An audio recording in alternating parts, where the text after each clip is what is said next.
the lineup show. And introduce you to our kids. Make sure to watch the lineup weeknights live at 6 on Bright House Sports Network, the local sports leader only on Bright House Network. Tom, over to you. Pleasure to introduce tonight's honorary bad kids. We're going to kick up the ball in Rosin Bay. Get us started tonight. Give them a warm welcome to Brent Bryant.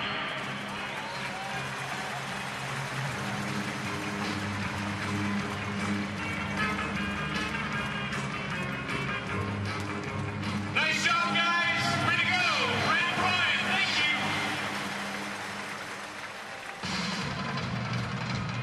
Ladies and gentlemen, please direct your attention to home plate. Welcome the umpires for tonight's game. At home plate, Jeff Nelson. At first base, Shannon Fairchild.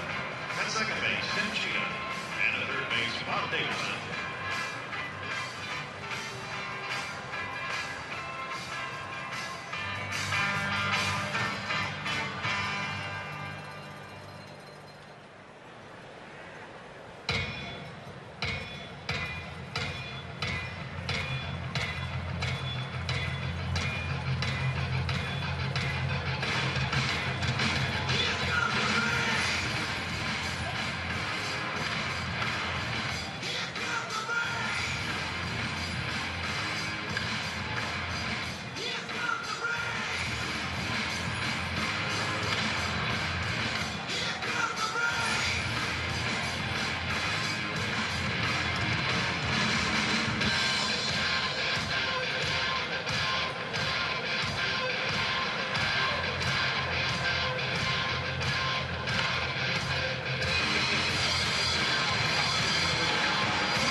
Last night your Rays were in Fuego, with Captain Carlos doing it on the land and in the air while a tall Texan stopped all over the white elephants.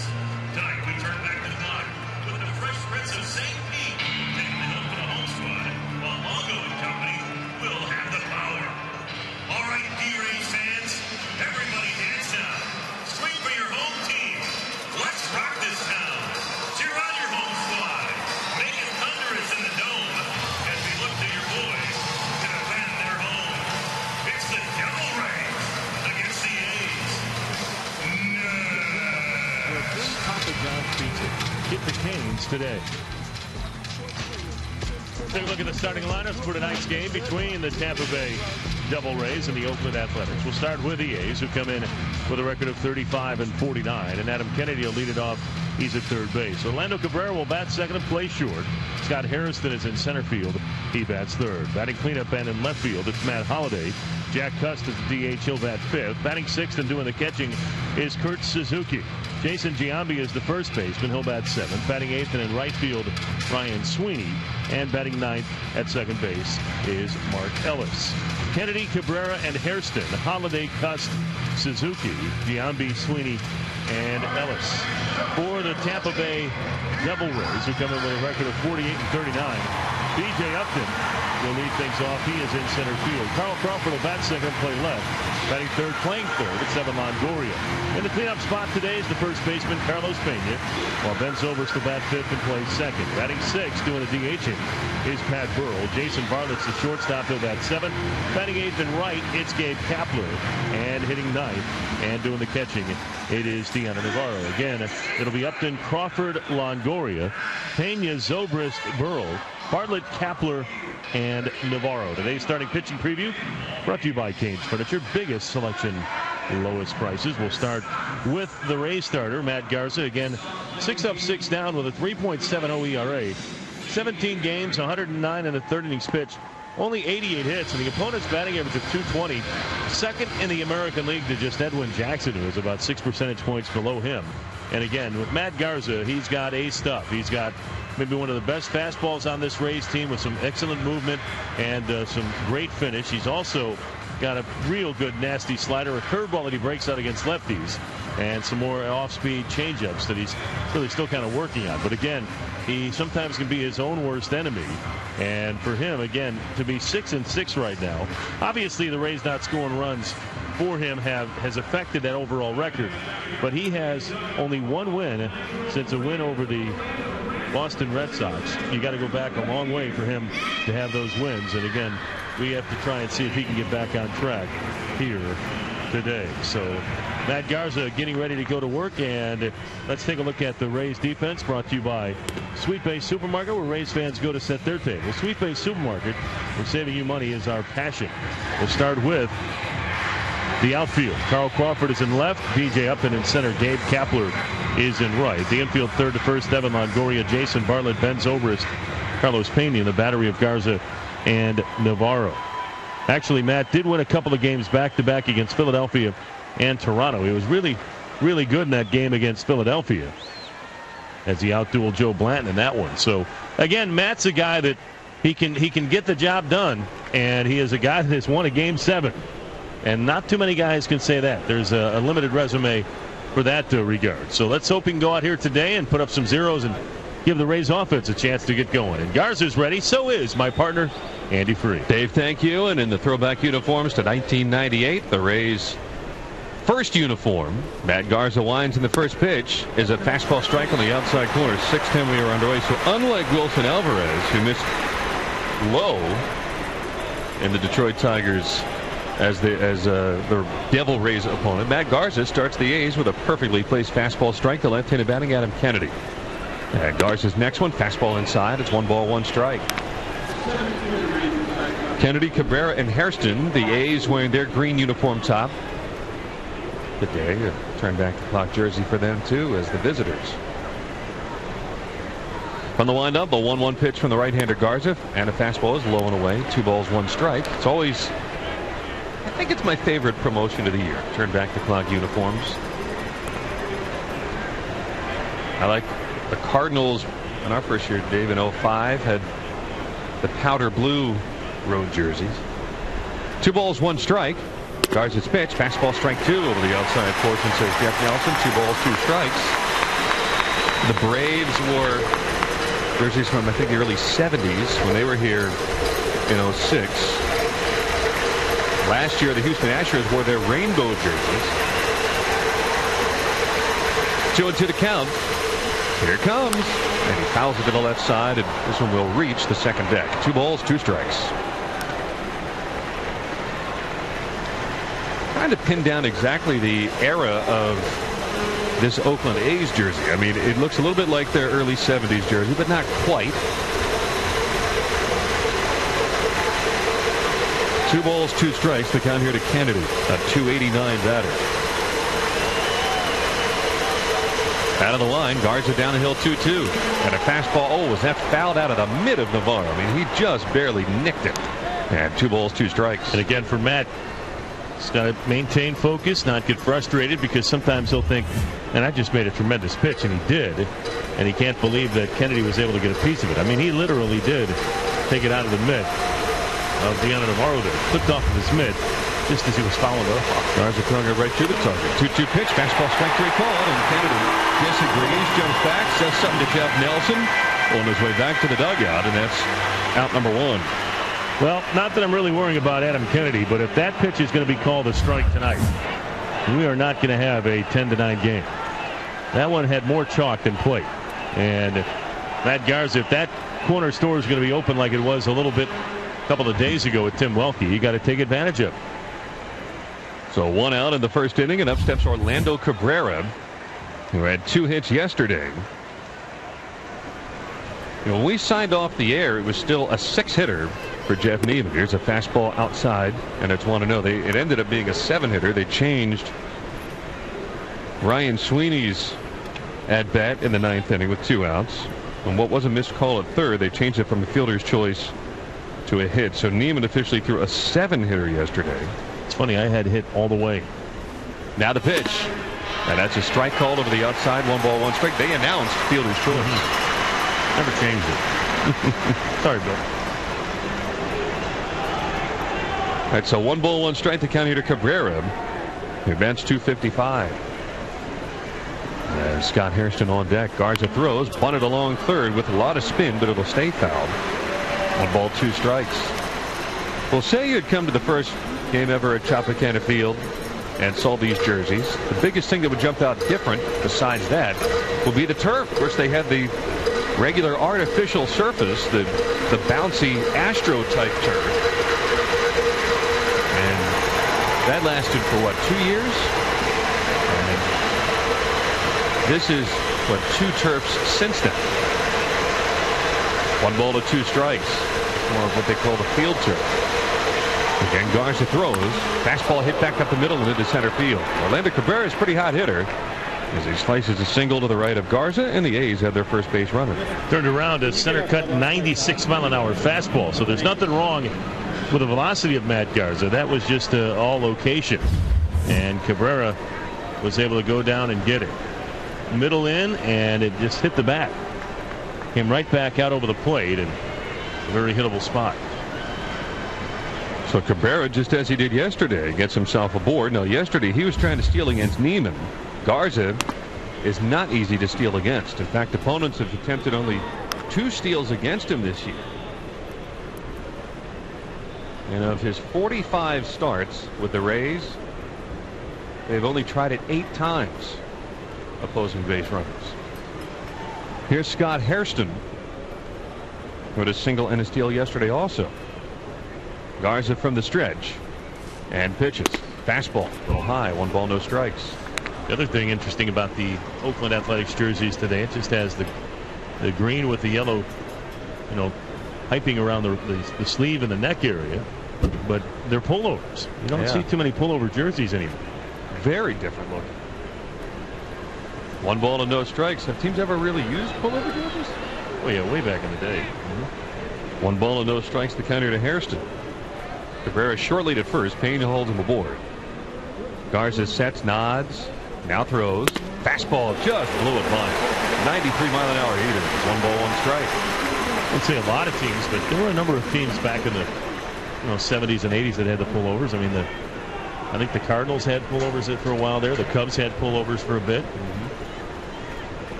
Yeah, the pajama pants where they didn't have belts. It was just, elastic, and you had a string inside to tighten it up. 1-1 the count here to Hairston, the newest member of the A's. Fastball swung on a mid strike 2, and it's 1-2. I said to my wife last night, I said, all right, I like to wear 90s clothes tomorrow. What is 90s fashion?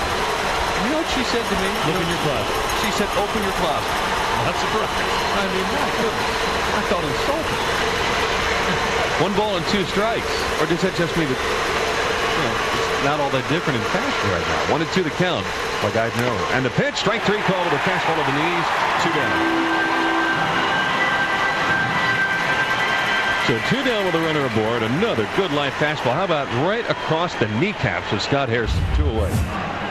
Well, again, one of the things we talk about with Matt Garza is he can live with his fastball about 85 to 90% of the time, because he's got some velocity to it. He's got some movement to it, some late life. And right there, that was a fastball that started over the middle part of the plate and broke in on the inside corner on Hairston and really had no shot to get it. Now the dangerous Matt Holliday, right-hand batter, takes fastball way outside. 1 ball, no strikes. Holliday yesterday with an 0 for 3 plus a walk. Jeff Neiman was able to strike him out on a fastball yesterday. An elevated fastball. He was putting fastballs above the belt and in on the hands to blow it by him last night. 1-0 pitch. There it is. Swung on the miss. Strike 1. 1 ball, 1 strike. Good. Live fastball, Dave. And as you said when giving our pitching preview, a finish to it. It's a fastball that's not straight.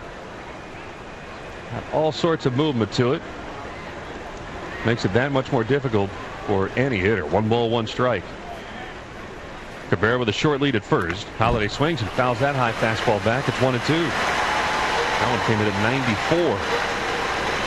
Again, with Matt, you like it to be down a little more. That one was up, but you know, Matt's fastball, you've got to be ready. And you've got to be getting that bat started rather quickly. And Holiday right now, it just looks like he's having a tough time catching up to anything in the clutch fastball.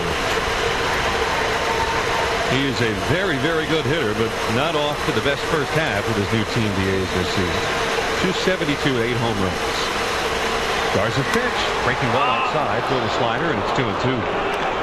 Kind of like Neiman yesterday, Garza has a very good curve that he likes to throw to lefties. A pretty darn good slider that he likes to throw to righties, although Matt will throw his slider against left-handed hitters also.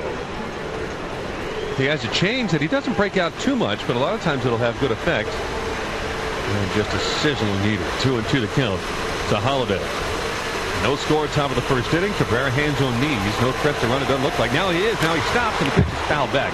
Pretty good bluff by Cabrera, because it looked like he was just going to be staying around the base with his hands on knees, and then made a pretty legit bluff. But he wasn't going anywhere. It's 2-2 to Holiday. Well, I don't know who he's trying to bluff. I mean, you got a right-handed pitcher, so he's not really too concerned about you once he starts his windup to home. And Navi will take a peek every once in a while, but with 2 outs and 2 strikes, really working to get the batter. Garza's pitch. Slider grounded toward off of Garza. Goes into shallow right center for a base hit, and it stops. Cabrera around second and heads for third. And just like that, run into the corners for Oakland. Well, that's one of those where sometimes it's better for a pitcher to try and let it go, but there was nothing Matt could do. I mean, that one was hit so sharply back at him that it hit him on his landing foot and caromed off him into the left of Ben Zobrist and rolled out in the short right field. Gabe Kapler did a nice job of coming up and getting it. Cabrera was able to go from first to third easily. And again, one of the if there is a shortcoming in Matt Garza's game, it's the fact that he is just not a very good fielding pitcher, and had a little trouble trying to get that.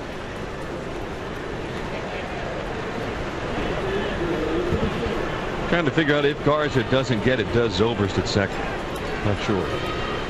Well, Oakland had first and third in the first yesterday, and Cuss lined to first. Here's Cuss again, same spot. Rays overload 3 infielders to the right of second base. Oakland runners at the corners, and a breaking ball chopped down to Pena, but foul. Count is 0-1. First curve of the night for Garza comes to the left-handed batting Cuss. Zobrist so far out in the right field. Our production assistant Sean Houston says that back in the 70s, by 1978, 22 of the 26 Major League Baseball teams at that time were wearing pullover jerseys. Is that right? I didn't realize that. Buttons had gone bye-bye. 0-1 the count here to Cuss, the DH, and a big-time slugger. Oakland's home run leader with 14. Garza sets, and here he comes. Fastball up and away. 1 ball, 1 strike. Throw down to third, and back to the base goes Cabrera. Snap throw down by Navarro. Yeah, only the Yankees, Dodgers, Expos, and Phillies at that particular time did not have the pullover jerseys. No kidding. The Orioles have one growing up in Baltimore. Their orange jersey, I think, was, but I didn't think their regular everyday jersey. 1 ball and 1 strike. The count here to Cuss. Here's Garza's pitch, changed up, grabbed the outside corner for strike 2 called, and it's 1-2. So he did break out the changeup there to left-handed hitting Cuss, and it does seem to tail away from the lefty and down. 1-2 the count. 1 ball, 2 strikes. The count here to Cuss. Crawford surprisingly deep and left, although Cuss definitely has power that way. Upton, medium in center. Cabrera takes down the line from third. Now goes back as Garza sets and throws 1-2. He fouls it straight back. A high fastball. 1 ball, 2 strikes. It remains. 25 pitches for Matt Garza in this first inning. He's been around the plate. Just is again falling into the trap of a few foul balls here and there, and sometimes tries to make that perfect pitch to get the third strike as opposed to just making a real good pitch and having him hit it to somebody to get out of the inning. Cabrera from third, Holiday at first. 1-2 the count to Cuss to set an American League record with strikeouts last season. He was walking a lot more, though, a year ago than he is this season. So work a good at bat. 1-2 the count. Garza from the belt, wiggles it, now pitches. And he's low with the heater that time. 2 balls, 2 strikes. So 2-2 the count here to Cust. 233 hitter. And leads the team in strikeouts. A little better pace though than he was last season. 2-2 here to Cust. Big burly left-handed batter. Very deep in the box. A late bloomer in many ways. Long-time minor league player. 2-2 the count. Long-time prospect too. Here's Garza's pitch. Curved him. Oh, that just missed inside. Just barely inside, and it'll run it full to 3-2. Tell you what, that was a pretty good pitch. I don't know if it fooled Jeff Nelson or not. It was a curveball that started over the middle part of the plate, was caught on the inside corner. And I just think Nelson got fooled by it. And this umpiring crew would not have been receiving high marks after yesterday's game. They had a tough day. So Holliday will be running at first with 3-2 and 2 down. Cabrera down the line from third in foul territory. Garza sets, and the payoff pitch. Here it is. Fastball outside, ball 4, and they're all loaded. And I'll tell you what, Dave, Garza is looking frustrated, which is an alarm bell for him. And that's why Navarro sees that and goes to the mound and tries to comfort him back up to the hill. He has already slammed the rosin down once, and a lot of times we see Matt shouting out there and showing frustration. The wheels are wavering a little bit on his wagon. Well, they are, and again, with Matt, it's a constant work in progress. I mean, it's not something that's going to go away. It's just in his demeanor that he is going to be always kind of on the verge of exploding. And he's had 28 pitches. He's thrown like 9 or 10 now extra pitches since he had 2 strikes on Holliday to get out of the inning, and was not able to do it. So for Matt, again, it's just a case where he's got to take that deep breath and hope that he can make a couple of big pitches to Kurt Suzuki here and get out of the inning unscathed. Suzuki is the leading average hitter on the A's, 289. And a guy that almost always puts the ball in play. Garza working from the line with the bases loaded. First pitch fastball almost headed low and inside, 1-0. 1 ball, no strikes to count to Suzuki. Some thought he was going to be on the All-Star team this season. It was close. Joe Mauer amongst catchers leading the way. Victor Martinez of the Indians on it also. 1 ball, no strikes. Garza pitches, sent foul to the right side out of play. 1 ball, 1 strike. Brandon Inge is going to be on the team also, and he is a former catcher. But they do have re-entry, right? If the starting catcher leaves and then the game goes late and deep, that starting catcher can come back. I believe so. There is some concern, though, again, with Mauer and his back issues and some of the other things, but see how it all plays out. 1 ball, 1 strike. Cabrera, Holliday, and Cust all lead. Garza winds to the plate 1-1. Foul back onto the net, and here he is again with 2 strikes on a hitter, 1-2.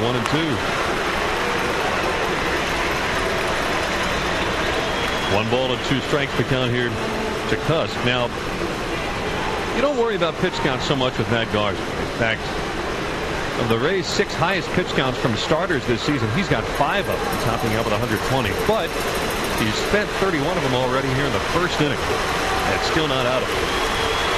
Because he's going to have extra time off between now and his next start over the break. 1-2. Here it comes. Playing and a missing strike. Fastball at 95 to Suzuki. He doesn't chase much. Tried to get down and get it. Unsuccessful. 2 hits, a walk, and 3 left for Oakland at the end of half an inning. It's the Athletics nothing, and the Rays on the way against Dallas Braden after these words on the Rays Radio Network. The Stanley Works.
strike out a lot, only 67. Doesn't walk a lot either, 28. Last start was on the first against Detroit. 7 innings, 5 hits, 1 run was earned, 1 walk, 3 strikeouts. He's been very, very good in his last handful of starts. He, again, might be the best pitcher on this Oakland A's staff, and seems like he's been around for a while, but he really hasn't. Rays have had their hands full with him. They're 2-1 against the Rays. The oldest of their starters, B.J. Upton, pops the first pitch up to shallow right field with Mark Ellis going out from second base. Holds both hands up and makes the catch. 1 pitch, 1 out. 2-1 against the Rays with an ERA under 4 in his career. And has faced the Rays 2 other times this season. Let's take a look at our Sweet Bay defense for the Oakland Athletics, brought to you by Sweet Bay Supermarket, where Rays fans go to set their pick. The Sweet Bay Supermarket, where saving you money is our passion. In the outfield, it's Holiday, Hairston, and Sweeney from left to right. Carl Crawford shows bunt, takes called strike on 1. The infield, third to first, Adam Kennedy, Orlando Cabrera, Mark Ellis, and Jason Giambi in the battery of Dallas Braden and Kurt Suzuki. And the pitch taken inside. It's 1 ball, 1 strike. So 1-1 to Crawford, a .312 hitter. Has a walk-off hit against Oakland this season. And the pitch, fastball, that's inside. 2 balls, 1 strike. Very big crowd in attendance tonight. Looks to be another 30,000 plus or so. Not a whole lot of empties around. 2-1. Crawford takes that one inside around the hip. And 3-1. 3 balls, 1 strike to count to Crawford. Evan Longoria on deck. No score, bottom of the first. And that fastball, ball 4.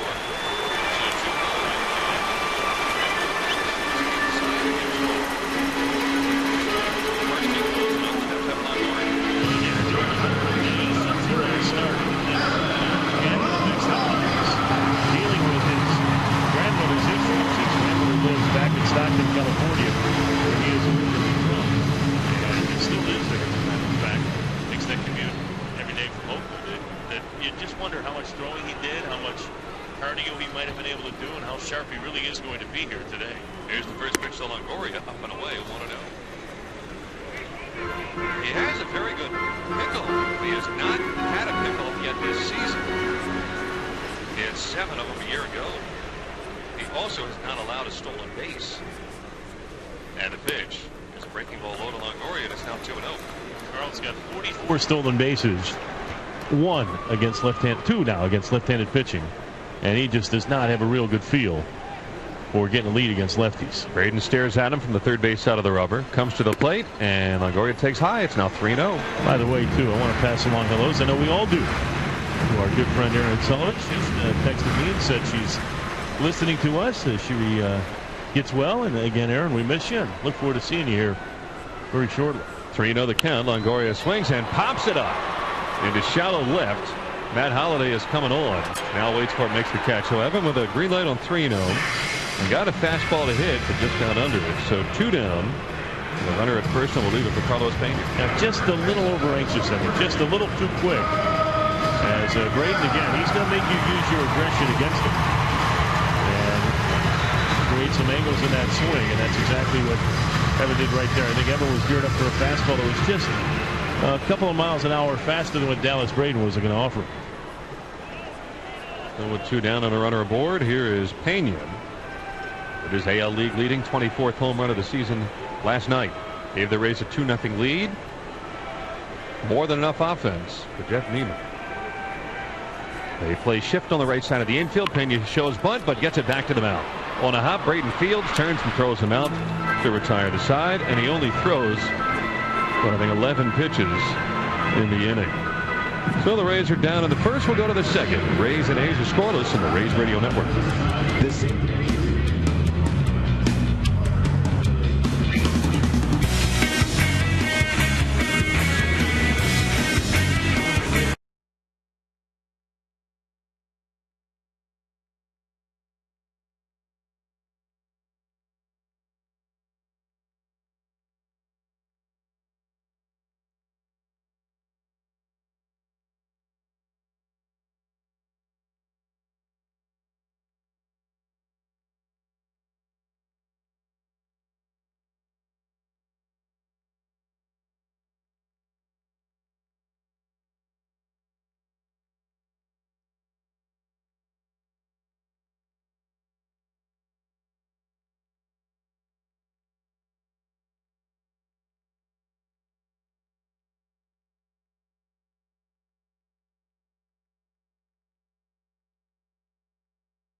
So after a 32-pitch top half of the first, Garza back out, trying to keep it a scoreless ball game. Yeah, after Braden threw just 11 in the bottom of the first. So here's the bottom third of the order. Jason Giambi having a woeful year to this point, but he still scares you when he comes up.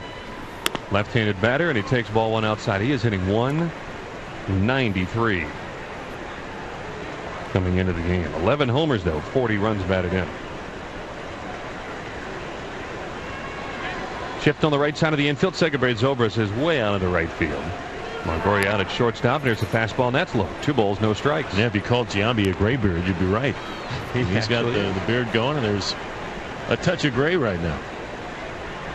That was a song. Is that what like Walt Frazier would walk up to him and go, rejected?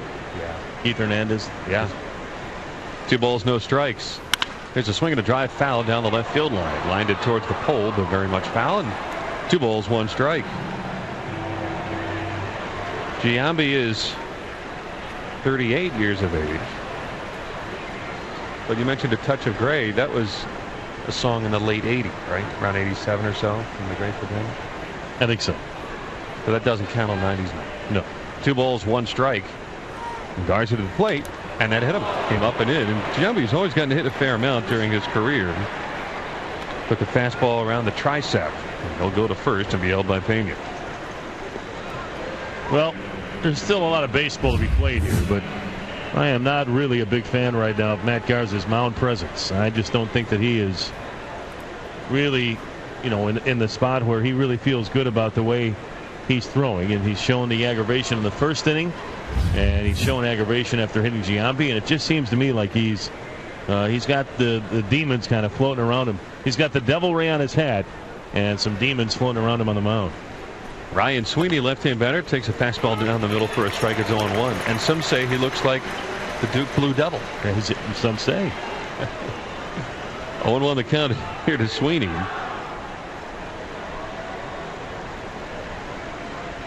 A look towards first. And Giambi off the bag to pitch. Swinging a looping pop-up towards shortstop where Jason Bartlett is waiting for it. On the skin of the infield, makes the catch, 1 away. But if I was looking at the latest Rays magazine, the Inside Pitch magazine, and they asked Matt Garza about looking like the Duke Blue Devil, and he said, yeah, thanks, Brian Anderson. You and I. Oh, no. Don't get us in trouble. We'll just leave it at BA. We'll let him be the one that started the trouble. Okay. That's the way you want it. I don't need, we had some fun with it, and it was probably Brian Anderson who did it. Or did we show Brian Anderson? That's what I'm trying to tell you. Okay. We were in Boston, and we showed Brian Anderson that. Here's the pitch now, the right-handed batting Mark Ellis, and he pops it up on the infield. On the left side is Bartlett and Longoria. It'll be Bartlett 1 step into the outfield, and that's 2 down. We'll let Brian pitch it. He is the assistant pitching coach. The assistant to the pitcher. Isn't it? Is that what it is? I thought it was assistant pitching coach. Maybe it is. That's what I thought. Assistant pitching coach. There is a difference. Yeah, because if you're like the assistant to it, then you got to go get like the guy's notes and stuff, and maybe prescriptions and all that other stuff. Here's with 2 down and a runner at first, Adam Kennedy. Go shopping. Like personal assistant sort of stuff. Go get stuff. Here's Garza from the belt. No score here in the second inning in the first pitch. Swing and a miss at a ball in the dirt. One strike to count here to Kennedy. He went up there, I think, looking first pitch fastball. He got a first pitch slider in the dirt, and he tried to miniature golf it out of here. And again, what Matt's going to do a lot of times, he's got to be careful. They'll either start at bat against lefties with a breaking pitch or end it. And it's usually with a big curveball. 1 strike to count. Here he comes. Another breaking pitch. That's to the dirt, blocked by Navarro. It's even up 1-1. Tried to make that the best curveball he's thrown, and ended up throwing it right down in the dirt. Our old friend Eric Hinsky, Dave, is having himself a day out in Anaheim. Well, the Angels had a 7-run fifth. We're leading the Yankees 9-5, and Hinsky's just hit his second home run of the game. It's now 9-6 Angels in the 7th. Angels came back to win yesterday against New York. 1 ball, 1 strike. Kennedy swings and lifts one in the air to left field, right at Carl Crawford. Taps his glove once, ambles under it, makes the play. Side retired. And Matt Garza, he may not be working with his best command right now, but has gotten the A's in the first 2 innings. And we go to the bottom half of the second with the Rays and Oakland scoreless on the Rays Radio Network.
The Kansas City Royals on Friday, July 31st. Join Flo Rida on Hip Hop Night. And don't miss rock sensation Daughtry on Saturday. Say more about it in a moment. Here's Ben Zobrist showing bunt, lines it back towards the mound, taken on a bounce by Braden, and throws to first, and it goes down the right field line. Zobrist will try to head towards second, and he'll make it without a throw. 2 bases on a bunt by Ben Zobrist. Well, that had some backspin to it. A nice chip shot there by a golfer. That comes back toward the hole, and that had some backspin. Braden thought he was going to be able to field it, and then had to reach for it. Had to take another half step and reach for the bunt.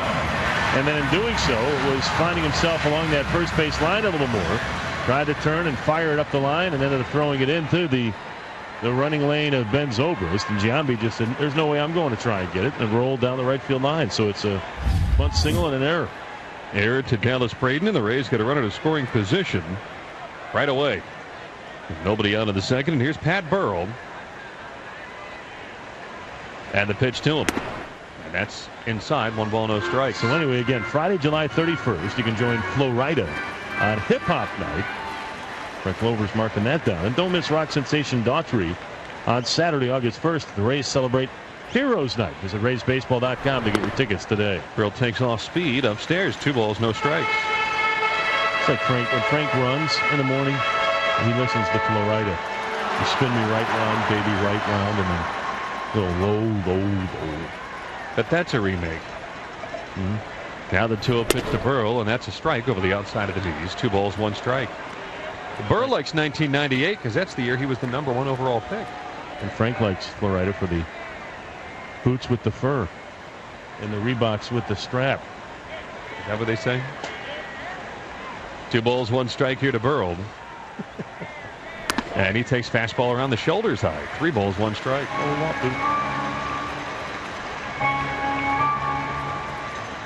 No score, bottom of the second inning. With Zobrist at second and nobody out. 3-1 to Burrell. Ended up playing 37 games at Single A after being drafted #1 overall. And there's ball 4. On away. So from 1998 to 2009, he's still getting on base. And 2-1, nobody out for Jason Bartlett. Do you know why Pat Burrell wears #5? No. Because he grew up idolizing George Brett. How do you know? Okay. 2-1, nobody out in the second inning for Jason Bartlett. A .350 hitter, but still trying to chase enough plate appearances to qualify for the batting title. or any other league leadership. He's got 18 steals also and 8 home runs. What a year. I was thinking, Dave, earlier today, if you had to pick the Rays MVP from the first half, there's a couple of choices, but Ben Zobrist stands out to me. But you couldn't go wrong with Bartlett again. Here's a pitch, change, called strike, and it's 0-1. No, I mean, you wouldn't have to bring it to the engraver and just keep Bartlett's name on it. But you look at him. I think again, you also talk about Ben Zobrist and the job that he's done. But the years of Crawford and Longoria and Pena, I mean, they're all worthy of being team MVP. So we're kind of where we were last year. Here's the 0-1 pitch, fastball inside corner across the thigh, and he's behind 0-2. Where there might not be one MVP or a clear-cut one, but numerous guys you could slice up the award. A couple of guys could share it. When Bartlett's in the lineup, the Rays are 37-29. Is that right? 0-2 the count to him. And a swing and a miss at a beautiful changeup. Bartlett, who usually has very good at-bats against left-handers especially, down on 3 pitches from Braden, who just changed speeds masterfully. But ever since Ben Zobrist has played second base, the Rays are 24-15. So I mean, you can argue a little bit for both sides, and you can also say too, as B.J. Upton goes, so go the Rays, and because he's been in the lineup when he's in center field, they're 10 games over 500, so he has the best mark of any of them. Here's Gabe Kapler, who usually hits lefties pretty well, and he takes a fastball called strike. 0-1. Rays are 48-39, trailing the Yankees by 3.5 games, the Red Sox by 4.5 games. 0-1 the count to Kapler, who will probably start tomorrow against Anderson. Here's a high foul to the left side. Giving chase is Adam Kennedy, but running out of room. And it's quickly 0-2, and it's 5 straight strikes for Dallas Braden since walking Pat Burrell. And Dallas Braden again, real good deception with his off-speed pitch. His fastball is not overpowering by any stretch. It's only 87, maybe 90 if he's really looking to get a little something extra.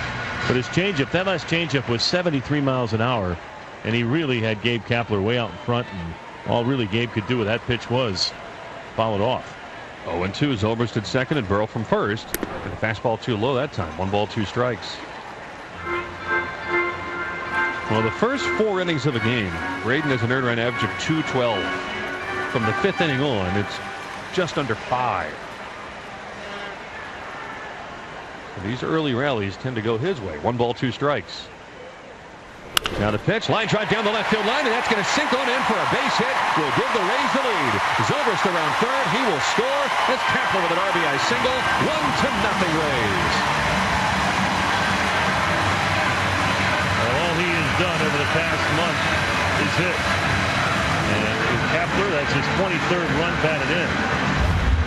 And his numbers over the last month or so are just incredible. In his last 36 plate appearances now, he is 16 for 30 with 4 homers and 18 runs batted in. Is this the same guy that everyone was bemoaning in April and May? What a streaky hitter, but Rays are riding a pretty good wave with Kapler over the second half of the first half. 1-0 Rays. They take a lead and have Burrell at second, Kapler at first for Deanna Navarro, who's really turning the season around right-handed as he lines one to straightaway center, to where Scott Hairston was playing, and it comes to him. So 1 pitch and Navi is down, and with 2 on and 2 out, here's B.J. Upton. Navi looking fastball on the first pitch, and again Braden gave him the change. Started the first pitch changeup, and I've always wondered, well, if you're throwing a changeup on the first pitch, what are you really changing up on? Well, you're changing up on the hitter's mentality. If he's looking fastball and swings for the fastball, you throw him a changeup. More often than not, you're going to get him. B.J. Upton swung at Braden's first pitch and popped out. So he's 0 for 1. And the delivery to him is a fastball knee-high for a strike. It's 0-1. If he's sitting on the changeup, look out. But I don't think a lot of guys first time through are sitting on changeups on the first pitch. No. No balls and a strike here to Upton. Look at the runners aboard. The left-hander Braden on the third base side of the rubber. Pushes off. Slider, strike called on the inside. It's 0-2. Mike Napoli's just hit a home run for the Angels. They now have answered the Yankees and lead 10-6 over New York in the last of the 7th in Anaheim. Angels falling half game behind the Rangers.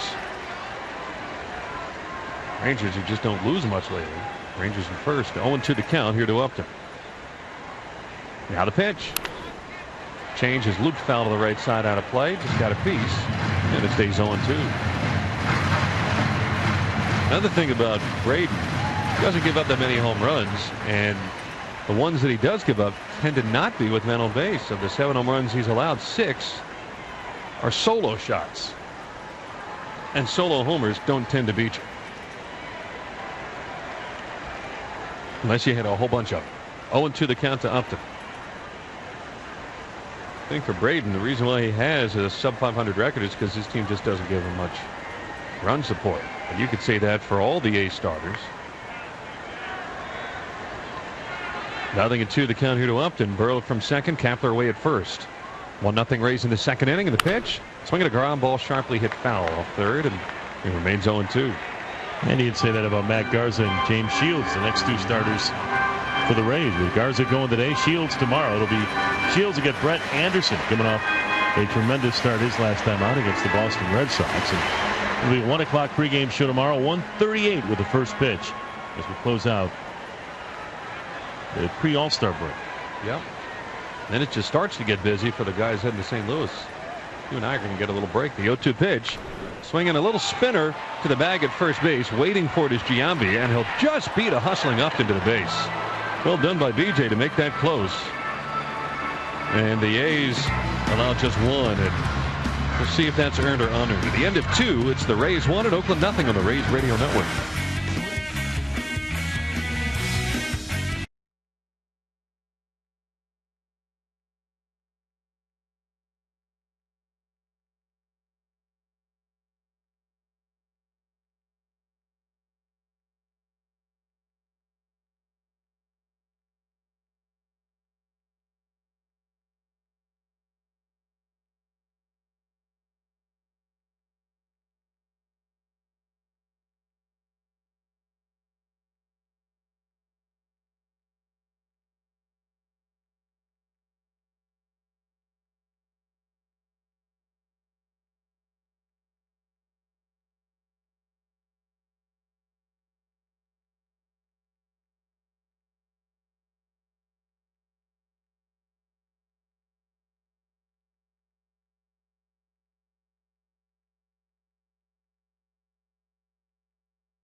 Nothing, and Alan for the play-by-play for the next few. Let's send it over to Dave Wills. Thank you very much, Andy. As Orlando Cabrera gets ready to dig in, he singled his first time right back through the box off of Matt Garza. It'll be the 2, 3, and 4 hitters for Oakland as Garza works with the lead. The pitch is swung out and popped up. Foul territory, first base side. Out toward the bullpen goes Pena, reaches into the crowd and makes the catch. He went about a row deep, and kudos to the fans. And maybe the security over there as well that kind of cleared a path for Carlos to make a fine catch. 1 pitch, 1 out. Security didn't know where to go for a second there, and then saw that Carlos was coming and bent the other way, out of the way. So with 1 out, here is Scott Hairston.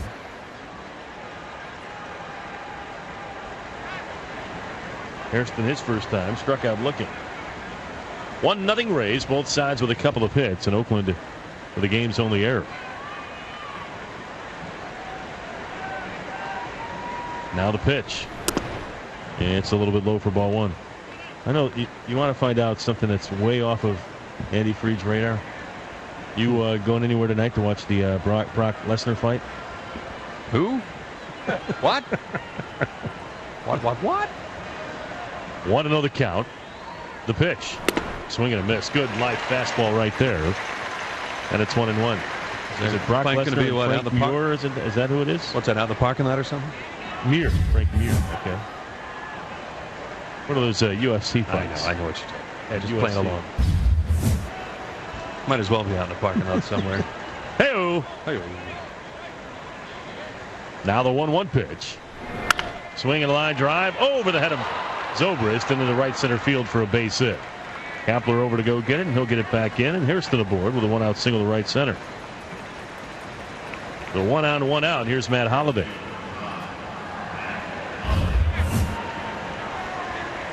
Again, the problem sometimes you run into with Matt Garza when he tries to throw that fastball to the outside, it can move back over the middle part of the plate.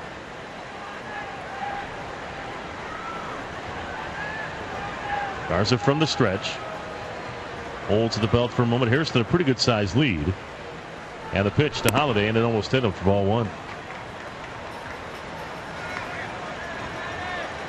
Holliday with only 8 home runs so far this season, 17 doubles, and you start wondering with the Oakland Athletics again falling fast, are they going to be looking to deal Matt Holliday, who is a free agent at the end of the season? Infield looks to turn two. The 1-0 from Garza, swinging a foul out of play, and there's two ways you can look at it. For the A's, a team that loves to rebuild within their own organization, they could hold on to him and hope that they get a draft pick from whoever signs him. But in order to do that, I think you got to offer him salary arbitration. And if there aren't any takers, then you could be on the hook for like $15, $16, $17 million for one guy. I got to think they'll trade him. The 1-1 pitch from Garza's on its way, and it's a fastball a little bit low. It's 2-1. And if you do trade him, well, how much are you really going to get back from him? From a guy that is indeed going to become a free agent and is not having the type of season that he has had in the past with the Colorado Rockies. 2 balls, 1 strike. Hairston again to lead at first. The pitch, and Holliday pops this one up. Foul territory, first base side again. Pena on the run, says he's got it, and makes the catch. Just before it gets to the catcher's area in the bullpen, Carlos Pena showing some range over there at first. There's 2 gone. So, I mean, the salary arbitration issue, Dave, from what you're saying, I was thinking of it from the point of if they don't trade him, then they might end up getting stuck with that. But there also is the point where if they do trade him, the next team might end up being stuck with that. And you bring up a good point. I mean, what are they going to get back for him right now? If this is the way he's performing on a contract year, the old Sparky Anderson line, give me 9 guys in a contract year and I'll win everything. It really does play a role in, I mean, that's some serious cash being bandied about. And in this economy, exactly. I mean, it's going to be an interesting next few weeks for Billy Beane and the Oakland A's. Always is. Here's Jack Karst with the infield shift on, and the first pitch a little bit low for ball one. The one thing I just noticed, and I got my issues with colors on occasion, especially that's one of the reasons why I got rid of all my dark blue socks, because I just didn't want to show up at work with a dark blue sock and a black sock. Yeah, I've done that. Especially when it's dark and you're getting dressed. But I noticed Carlos Pena has the navy blue sleeves on underneath his jersey. Everybody else has gone to the black. 1-0. Swing and a miss, and a fastball goes up a little bit. 1-1. Trying to see. You're right. Carl's got the black on, and Evans got black. BJ's wearing black. Carlos is going with his Lycra navy blue. See, now they just noticed it on TV too. They're doing it because they're listening to you. That's right. Yeah. They got our audio working today. The 1-1 pitch on its way. Now I got to be careful what I say. It's outside. You weren't careful. And it's before. 2-1. No, I was just thought we were just talking to a few people listening on radio. Just between us. Sean Houston. Really, he's my audience. If he laughs, I know I said something. He's your muse. No, you're on TV. I'm the one talking. Nicely done. 2-1 the count. Appreciate the airtime, fellas and gals. Garza again wiggles at the belt. Now the 2-1 and a swing and a miss and a good off-speed pitch. It's one of his first straight changes he's thrown today, and count level at 2-2. He tends to throw those to left-handed batters also. He did throw into Cuss last time, but he ended up walking him anyway. Not an easy out. I mean, when Cuss gets a hold of it, it goes, but there's a lot of holes in that swing. 1-0 Rays. We're in the top of the third here at Tropicana Field. Rays looking to continue their winning ways here.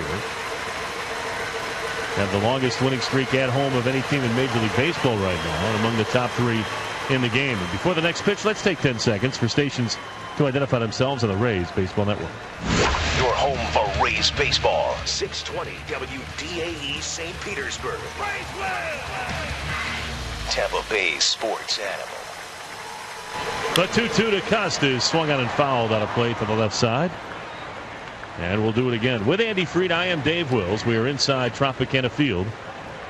The Devil Rays lead the Oakland A's 1-0. Frank Lover is our engineer. Steve Carney back at our studios in Tampa, Florida. And Sean Houston, our production assistant here at the ballpark. And we say Devil Rays because the Rays are wearing the Devil Rays jerseys of 1998. Now another 2-2 pitch. Breaking ball swung on and missed, strike 3. As Cuss goes down swinging and the A's are done here in the third. No runs ahead, no errors, and 1 man left. That's our 15th out of the ball game, and it's brought to you by Geico. For 15 minutes can save you 15% on your car insurance. To the bottom of the third we go. 1-0 Devil Rays on the Rays Baseball Network.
Pitch a little bit low for ball 1. He walked his first time up against Alex Braden. I've got it from a pretty good inside source that says that Braden likes to try to throw his two-seamer in on Crawford in the pitch. And that was one of them right there. Caught the inside corner for a strike, 1-1. That source is your own 2 eyes. And that is just what he has been trying to do. Now the 1-1 pitch, and that sneaks in there for a strike, and it's 1-2. 1-0 Rays. Rajai Davis now the new right fielder for the Oakland Athletics. Don't know what happened to Ryan Sweeney. He popped out his only time up. The 1-2. And that's a little high. 2 balls, 2 strikes. And he really wasn't involved in any plays in the outfield.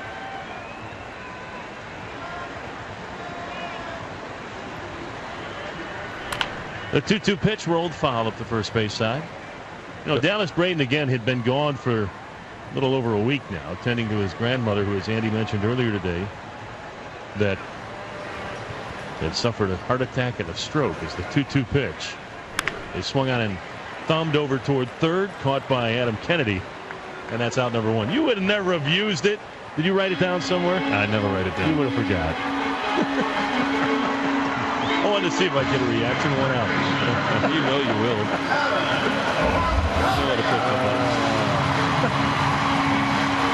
So 1 out. That'll bring up Evan Longoria. By the way, don't look now, but the Yankees are coming back again in Anaheim. A-Rod is second homer of the game. Hideki Matsui home run. It's 10-8 Anaheim in the 8th. Here's Evan Longoria, and he takes the first pitch low for ball 1. Whose bullpen wants to give it away more? The 1-0 pitch, and this one is fouled out of play. I mean, you know, you look at the 2 bullpens right now. Obviously, Scott Shields out for the Angels, and they've got some issues trying to get it to Brian Fuentes, and that's never really a walk in the park when he gets it. But I think most people rooting for the Yankees figure that if it gets to Mariano, it's over. Here's a swing and a pop-up. Foul out of play to the right side. They count 1-2 to Evan, who flied to left field his first time. Evan nailed one yesterday. Like you're saying, I mean, that's been the case for over a decade. Get it to Mariano, and that game is over. The 1-2 from Braden, and the changeup is tapped on the ground toward third. Fielded by Kennedy, the long throw, and just got him. And again, Evan running better than he has the previous couple of weeks. He's run pretty hard down the line at first, but again got caught reaching for that changeup, and there's 2 out.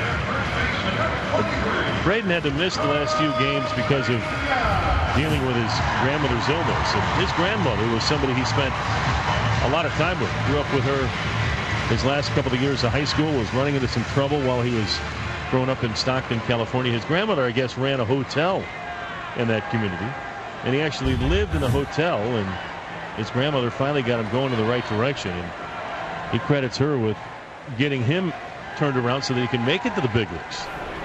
And the first pitch to Carlos Pena is off speed in there for strike 1, a big swing and a miss. But he didn't have a lot of male role models as he was growing up, but his grandmother has been amazing. The 0-1 pitch, and it misses inside. 1 ball, 1 strike. I would guess, without knowing at all, but I would think that, especially since he lives in that area, that he'll spend some time there over the next 4 days during the All-Star break. Good time the break is coming when it is for him. The 1-1 pitch on its way, and Pena takes up and in. 2 balls, 1 strike. 1-0 Rays. They scored the game's lone run in the bottom of the 2nd inning. Pena also homered yesterday, and he's gotten away from those towering home runs to more of the kind of humpback liner type homers. The 2-1 pitch, a swing and a line drive down the right field line, but that's going to go foul. Again, had him out in front a little bit on that off-speed curveball there. He yanked it foul. He recognized it, though. You could see him trying to keep the front leg up in the air almost a little bit longer before it touched down and keep the hands back. And he timed it and still out in front. This got started a little quick. 2 balls, 2 strikes, 2 outs, bases empty. The pitch to Pena, swing and a miss, struck him out. And Dallas Braden, a self-described kid that went from screw up to screw baller. That's a very nice 3rd inning. 3 innings in the books, 1-0 Rays on the Rays Baseball Network. Rays fans, Champ Sports.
stranded. Suzuki, Giambi, and Davis will be the hitters against Matt Garza as we go to the fourth. So Garza again working with the slimmest of leads. 1-0 is he toes the rubber and gets ready to throw the first pitch to Kurt Suzuki. A man he struck out with the bases loaded back in the first inning. Garza the wind, and the first pitch of this fourth missed inside for ball one.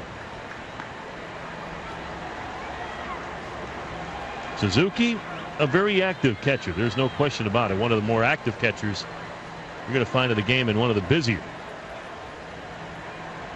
I don't know if it's an Oakland A's trademark or Bob Guerin or what, but the 1-0 pitch, and that's in there for a strike. But he loves to catch, and they put him out there almost every single day. This is the team that had Jason Kendall, and their strategy for years. I mean, they had Adam Melhuse backing him up for a couple of years, and he just never played. And same thing for Landon Powell, the backup catcher for the A's now. They catch him every day games after night games, whatever. The 1-1 pitch, chopped on the ground is short. Waiting on it is Bartlett, the long throw, and he just got him.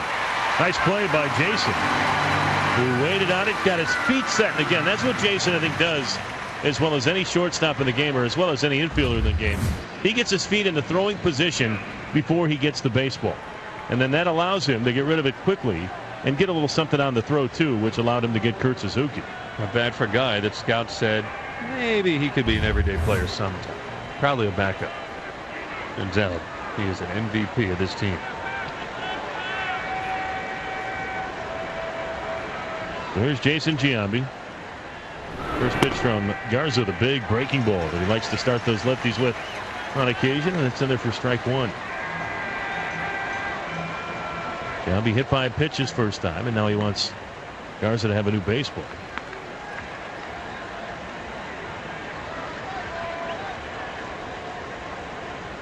Rays put the shift on the infield. Three infielders to the right of second base, with Ben Zobrist about 60 feet into right field.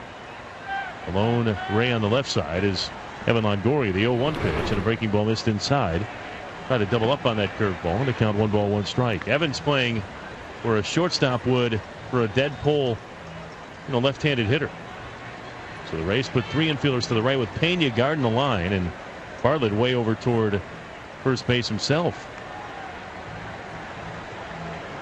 Here's the 1-1 from Garza on its way. Swinging a foul on a play. And it's 1-2.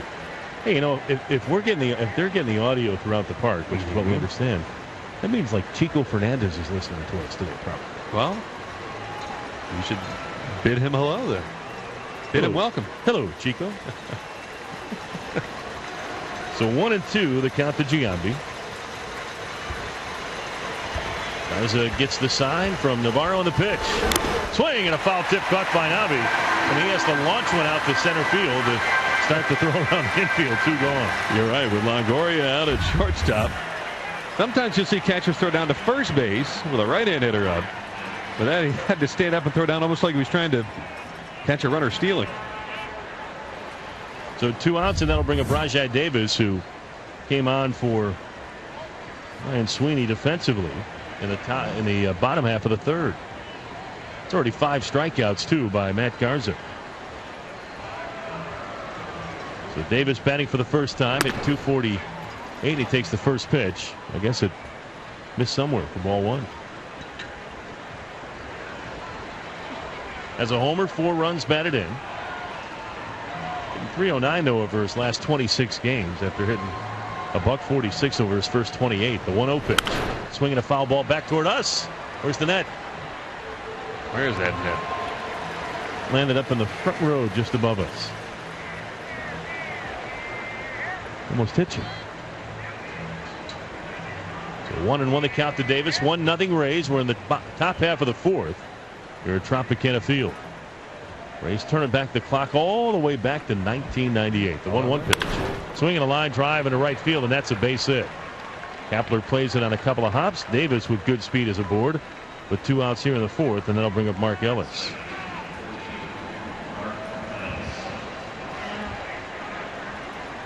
Ellis popped out to the shortstop Jason Bartlett his first time. Rays and A's are tied up at 4 games apiece in the season series. They'll play the final game of the season series tomorrow, so the Rays will be done with the A's before they even see the Tigers. Yeah. And that's the last team, right, that the Rays have yet to see this year. In the American League, yeah. So Ellis bats right-handed. Ever so slight open stance as Garza holds the belt. Davis a real big lead over there at first. He does not go. And the pitch is in there for strike one. He had, usually you look at a guy, and Carl will take about a step where his right foot is beyond the cutout. Davis had both feet beyond the cutout. That's one of the biggest leads at first base I think I've ever seen. Well, he'll come in to pinch run and for defense sometimes, but the A's just don't try to steal that much either. Especially against Garza, who does a nice job holding runners, really. Matt did decide to throw over that time, and Davis able to get back in. The Rays are working on a 9-game winning streak here at Tropicana Field. They started the streak back on June the 24th. The third longest home winning streak of the season behind a couple of National League West teams. Now the 0-1.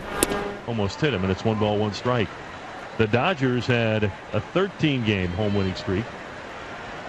And the Padres won 10 straight at Petco earlier this season. The longest ever winning streak, home winning streak for the Rays occurred last season when they won 11 straight, but I think 3 of those wins were at Disney.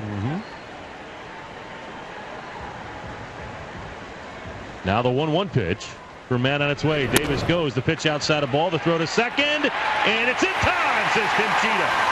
And Rajay Davis didn't like the call, but he's going to walk back off to the left side and look out at Cheetah. And the caught stealing goes 2 to 6, 2 to 4. And with that caught stealing, there is going to be a donation of $50 to Crime Stoppers of Pinellas. To learn more, visit crimestoppersofpinellas.org. Done with 3.5, 1-0 Rays on the Rays Baseball Network. What you hear is...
To Ben Zobrist is in there for strike one.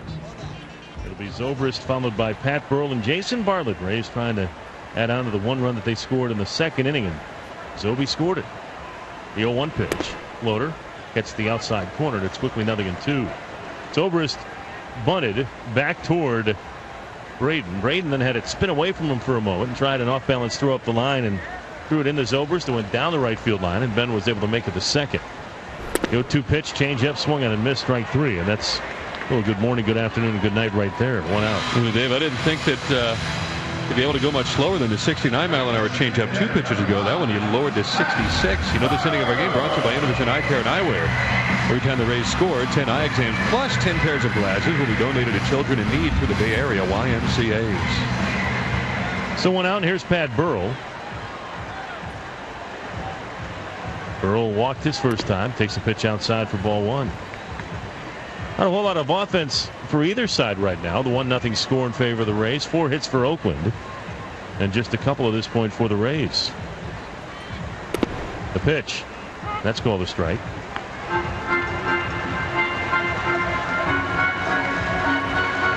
So 1-1 the count. Again, he's not going to light up the scoreboard as Braden. The 1-1 pitch. Swing and a miss. He's kind of a... You can argue he's maybe a faster or younger version of Jamie Moyer. The 1-2 pitch, a little bit low, and it's now 2 balls, 2 strikes.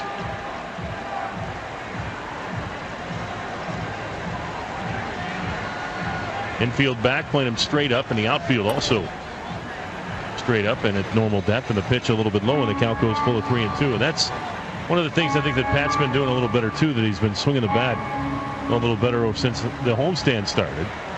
Working the count again.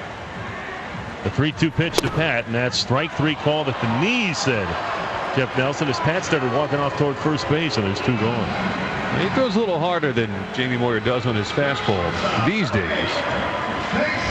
But he is spot on with his command. I mean, that pitch pretty much right where he wanted it. Always find it interesting when you see the catcher set up the target and he never even moves the glove. That's hitting the target. So with 2 outs, here is Jason Bartlett. He struck out swinging his first time. Braden's first pitch to him was a breaking pitch that sneaks in there for strike 1. Tell you what, too, sometimes I wonder if these types of pitchers are just easier on the eyes of the umpire as well. Not overpowering. You don't really have to work as hard.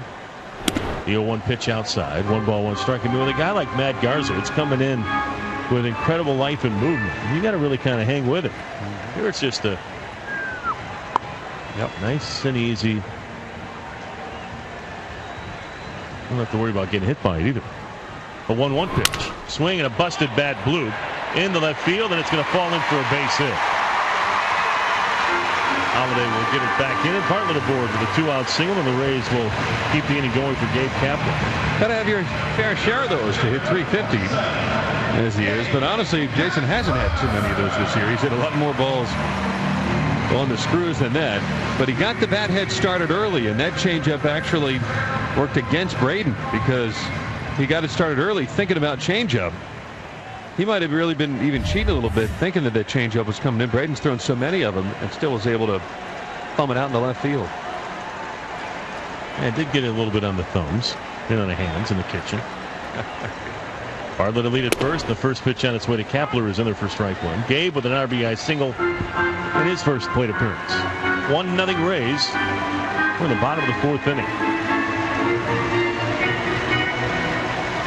Smash mouth after the game, and a good crowd on hand here on this Saturday night. Now time called. And again, a smattering of seats down the line near the foul pole. The outfield is filled up rather nicely. The upper deck, from what we can see here, also filled up well. The pitch, and that's inside. The count evening up at a ball and a strike. Rays have never lost one of these concert nights. They were a perfect 11-0, and they have averaged way more than 30,000 per game. We even stayed for a few songs for Pat Benatar last time. The 1-1 pitch. And that's at the knees, called a strike. It's 1-2. And then she signed autographs for Andy Freed. She was really good, actually, in concert. I thought she was terrific. She rocked. She did. And then told us she did. Well, told us you did. Told us we did. 1-2, the count to Kapler. Short lead at first for Bartlett, and the pitch to Gabe. A swing and a miss at one of those Bugs Bunny changeups. And he really has done a job on the Rays hitters with that changeup, especially the right-handed hitters so far in this game. The Rays half of the 4th inning, brought to you by Innovision Eye Care and Eyewear. As we go to the 5th, 1-0 Devil Rays on the Rays Baseball Network.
Our flagship station. I believe we're on the MLB.com feed.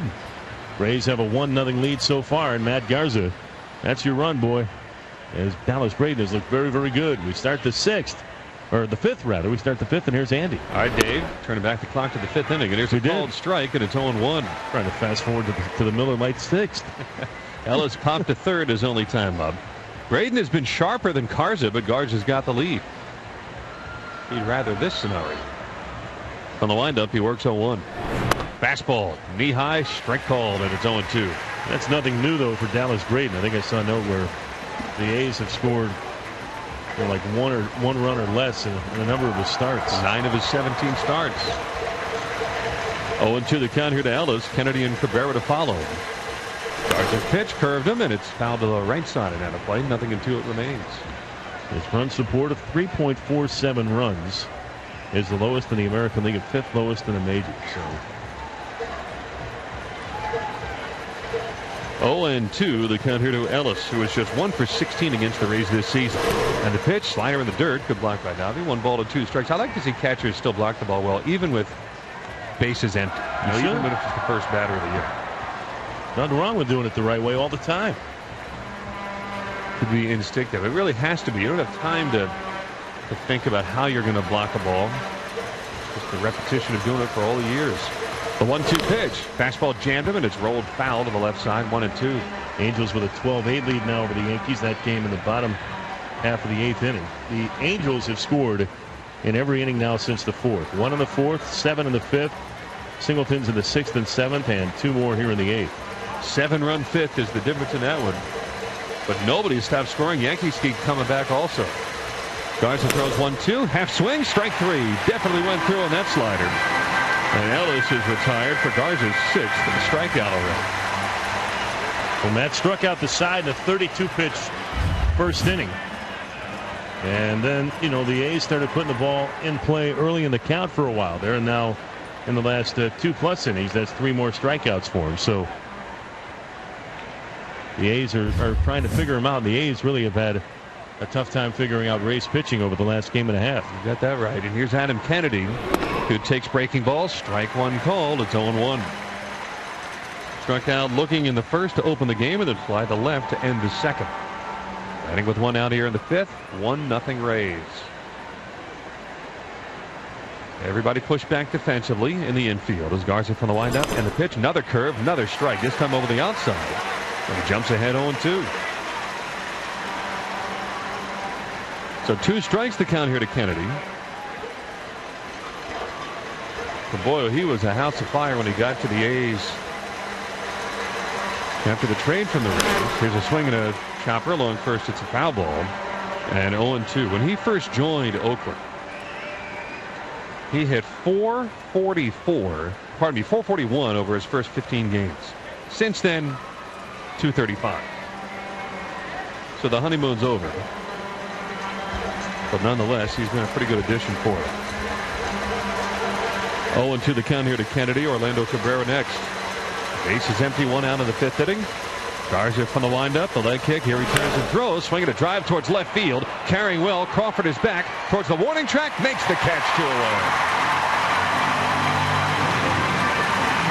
That ball just got in on Kennedy just enough to keep him from hitting it out. Kennedy does have 6 home runs, and he's got to really take a full swing and get it on the real good part of the bat to get it out to left central here at this ballpark. And I think he knew that he didn't have enough, and he came up a few feet short. Carl had to go a step onto the warning track to make the catch in front of the Bud Light sign. And the 2 down, nobody on. Here's Orlando Cabrera. Angels have now tacked on a few more. They lead the Yankees 14-8 in the last of the 8th. That's really good news for the Rays. The Rays have to take care of their business. 2 out, no one on for Orlando Cabrera. Takes slider just inside, 1-0. Not so good news. Bottom of the first inning in Boston. The Red Sox with a 1-0 lead already over Gilmesh and the Royals. They won 1-0 last night. 2-0 now. 1 ball, no strikes to Cabrera. Garza winds. Here he comes. Fastball just inside. Navarro tried to pull it in a little. 2-0. 2 balls, no strikes to Orlando. Single up the middle, fouled to first, and a good play by Pena to open the third inning.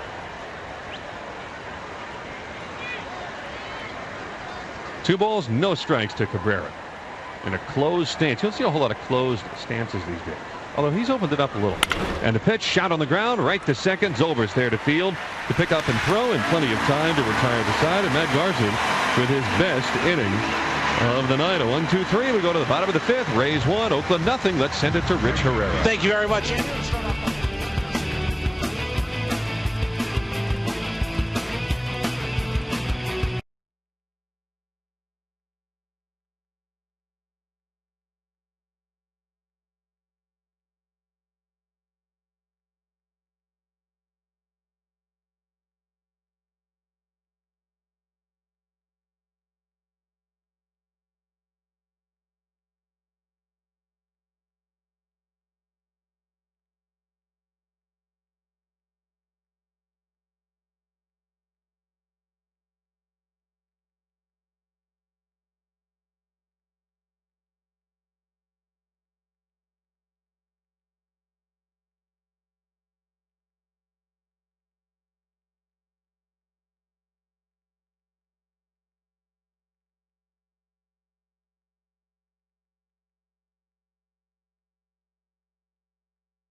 1-0 as they come up and hit here in the bottom half of the 5th inning against Dallas Braden, who's got that Bugs Bunny changeup working. He's looking very good tonight. Garza is settling in also, and here is ball 1 to Navarro, switch hitting catcher, batting right-handed. His bat is coming to life right-handed these days. And a pitch, changeup, stayed high. 2 balls, no strikes. He's hitting 289 right-handed coming into the night, and that's way up. The left-handed throws bounced in, 3-0. Now left-handed, still under 200. Sometimes, though, you can do it one side at a time. He is a natural right-handed hitter. Learn to hit lefty. 3-0 the count. And the pitch is a fastball. Oh, they gave him a strike there. Okay. Up around the letters, and it's 3 balls and 1 strike here to Navarro. Upton and Crawford will follow here in the Rays 5th.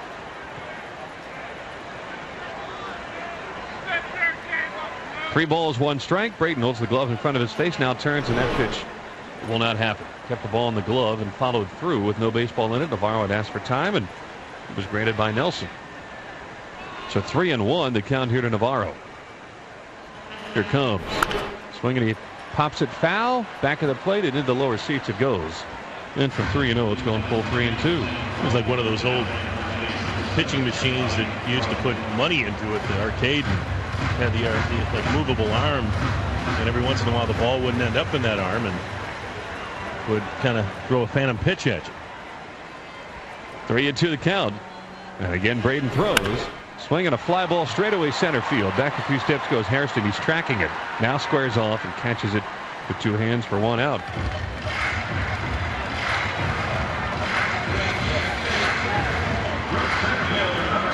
Now with 1 out, nobody on, here is B.J. Upton.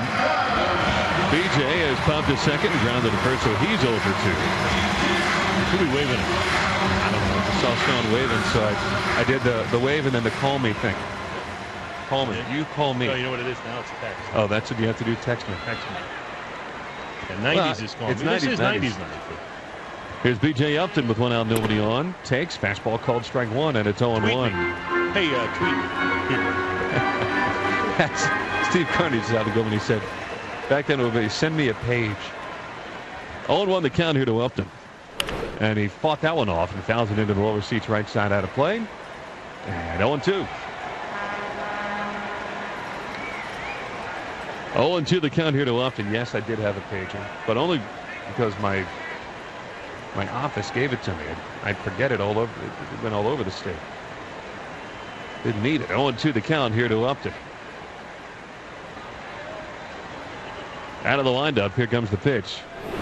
Swinging a drive, but foul down the right field line. I mean, as inventions go, I mean, if someone tried to sell you on the idea and said, we're going to give you this piece of equipment that basically puts you on a leash, you're going to be able to be reached wherever you are at all times, I'd say no thanks. Here's the pitch. Then we all went out and got cell phones. Pitch is fouled to the right and out of play, and it stays 0-2. Says the man who gets more calls from his wife than anybody I've ever met on a cell phone. Sometimes it's more, sometimes it's necessary. Especially at dinner time for 5 straight years. Oh, of course. That first bite about to go in ring. 0-2 the count here to Upton. As Braden pitches, swinging a high pop-up to the right side again. Here's Mark Ellis, the second baseman. Dances with it, moves back to his right, and catches it 2 away. How do they always know when you're eating? Well, my first hint would be that we've had 7 or 8 games every night for 4 years. And that at about 6:30, we're usually eating. Usually. For every night for 4 years. But so how does it happen, like, even during an off night when I'm at home? People know to call at that moment.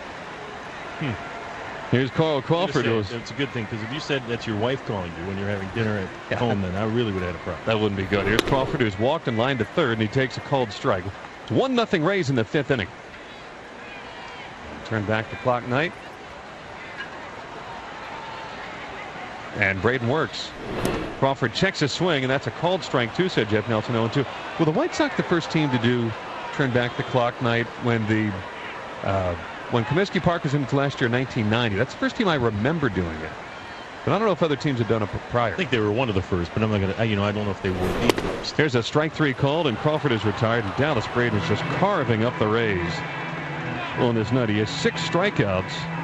You sneak a fastball by Crawford on the inside there with 2 strikes, and you were into the hitter's head. At the end of 5 full, it's still, though, Rays 1, Oakland 0 on the Rays Radio Network.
Pitch with Derek.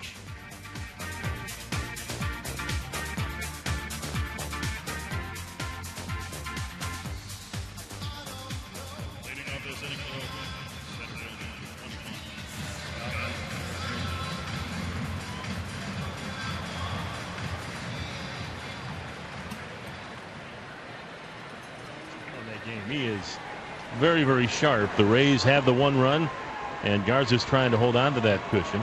It'll be Scott Hairston, Matt Holliday, and Jack Cust to bat for Oakland here in the 6th. This 6th inning brought to you by our friends at Miller Lite. Triple hop brewed Miller Lite. Great taste, less filling. No pressure, just don't give up any runs. Here's a called strike one, and the count is 0-1. Here to Scott Hairston, Matt Holliday, and Jack Costa on deck. Well, the final is in from Anaheim. The Angels do hold on and beat the Yankees 14-8. Jared Weaver gets the win. He is 10-3, but Andy Pettit falls to 8-5. Garza deals 0-1. Fastball grounded by third and foul, and it's 0-2. So that's good news for the Rays. So the Rays could hang on for a win. They'd be only 2.5 behind the Yankees for second place and the wild card lead. Not that they're shooting for the wild card lead, according to Joe Madden, who rather pointedly said, we're not trying for a wild card. We're trying to win this division. Point well taken. 0-2 the count. Now the pitch. Fastball punched foul. He just barely got a piece of it. Deflects it into the near the upper deck. It's 0-2.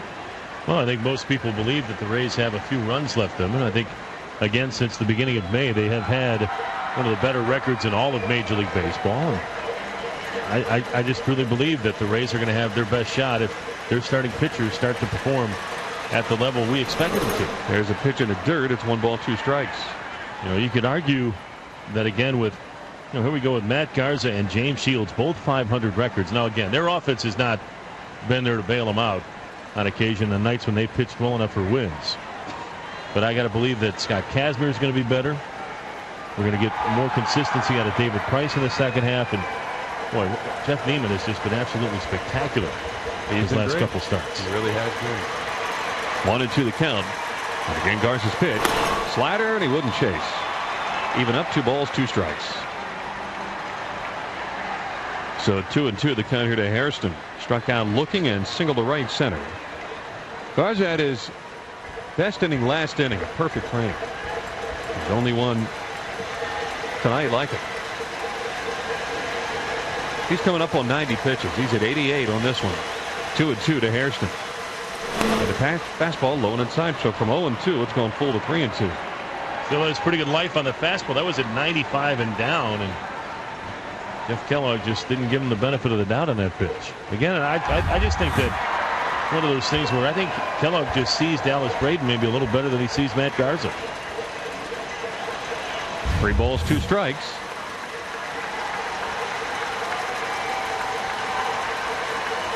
Chomping on the gum is Garza as he throws 3-2, driven to the air towards left center field. Upton should track it down, though, to his right, moving back, and he's got it. 1 out. Good, Dave. I'm getting spoiled watching Upton because that was still a long way away from him, and yet I've seen that play so many times now where he's just going to close in on it and make it look like nothing. But that was a long way to go. A long way to go, and sometimes with BJ, you know, you can tell by his stride as to whether or not he's going to be able to get to one, or if he knows it's over his head and he's just trying to get in a position to play a carom off the wall or what have you. And at first I thought that the way he was breaking for the baseball that was a shot over his head, but he not only went to his right but then started angling back toward the wall and made it look easy. So smooth out there in center field. It really is. And here's Matt Holliday as an infield single and a foul to first. So 1 for 2. Garza's pitch chopped down to Longoria along the line. It is a foul ball. So foul ball. Fans are cheering, but that's a foul. The count is 0-1. Again, Longoria, just like the fact that he's looks to be moving around a heck of a lot better at third base. That's a play that really at the end of the day doesn't matter, but looking at his range, looking at the way he's setting up and getting his feet set for the throw, and I think he said to me yesterday, we had the interview that ran on This Week in Rays Baseball today, but he said that despite the fact that the Rays have been playing pretty good here over the last few days and that he's going to St. Louis for the All-Star game, this break is coming at a real good time. Oh, sure. 0-1 the count here to Holliday. Again, Garza's pitch. Swing, and he pops it up foul, coming back near us, and will land in front of us, thankfully, and the count is 0-2. So 2 strikes the count here to Matt Holliday. National League All-Star last season, but not this season. The only Oakland A heading to St. Louis is Andrew Bailey, rookie closer for the A's, who has just been sensational. Garza's 0-2 pitch, fastball too high, 1-2. Dustin Pedroia just knocked in a run for the Red Sox, so it's 4-0 Boston in the bottom of the second inning against the Royals. No Mesh getting racked up so far. 1-2 the count here to Holiday. Jack Custer's next. 1-0 Rays in the 6th inning. Garza winds the pitch. Swinging, he jammed him, pops it up, back of the plate. Navarro coming over. Looks like he might have a play. Makes a basket catch up against the camera well. And 2 down.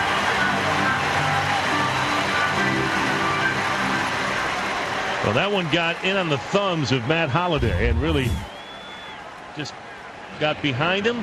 Good job by Navi not only to find the baseball because it wasn't hit all that high, but then get to that area around the on-deck circle and kind of tap danced around the on-deck circle himself to make the catch. Hello, thumbs. So a thumb out for Holiday. 2 out, nobody on, and 5 in a row for Garza. 1-0 Rays in the 6th. And up steps Jack Cust, and you see the infield tilt. 3 guys go to the right of second. Longoria out at shortstop. And Crawford down to left center for the Rays defensively. And there's a breaking ball called strike 1 to Cust. It's 0-1. Kevin Youkilis just hit one out toward the casket, flag it. A 2-run shot to make it 6-0 Boston. Watching the game on my MLB at-bat app on my iPhone. Nicely done. This thing's awesome. 0-1 the count. Here's Garza throwing. Swinging, he pops him up foul to the left side, and back into the big crowd it goes. It's 0-2. Now the only thing, if this thing ever got the MLB network, you would go out and probably get the iPhone and never leave your room. Well, Never. the reason that would be is because I miss the MLB network when we are on the road, because you just can't get it. Why don't they have that in the hotels? That's what I want. I might never leave the room. You'd never get me at it. I wouldn't even have lunch with you anymore. 0-2 the count here to Cust. He's walked and struck out on a great changeup. Why aren't they in hotel rooms? 0-2 the count. Here comes Garza to the plate. Fastball outside 1-2. If they put that on your iPod, I would probably get an iPod just for that. iPhone? Or an iPhone, I mean. Yeah. Sorry. An iPhone. I wouldn't be too surprised. There's going to be an app for that one day. Doesn't that just kill your battery, though? Well, that's why I have it plugged in. Oh, that'll work. 1 ball, 2 strikes here to Cust. The new iPhones, though, have better batteries than that. Oh, really? Garza turns the body, and down the hill he comes 1-2. Curved him, and good night, Jack Cust. Wow, what a curveball to strike him out looking right over the outside corner. And there's 7 strikeouts for Matt Garza. 7 strikeouts means, well, if the Rays throw 10 or more in today's game, take your coupon from CanesStrikeout.com to any Canes Furniture. Get a coupon for a free Papa John's Pizza. 5.5 behind us. We go to the home 6th. Rays 1, Oakland nothing on the Rays Radio Network.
Triple Ops Brewed Miller Lite. Great taste, less filling. Evan Longoria will start it off and hit the first pitch to straightaway center. A late break for Scott Hairston going back. Reaches out, can't get it.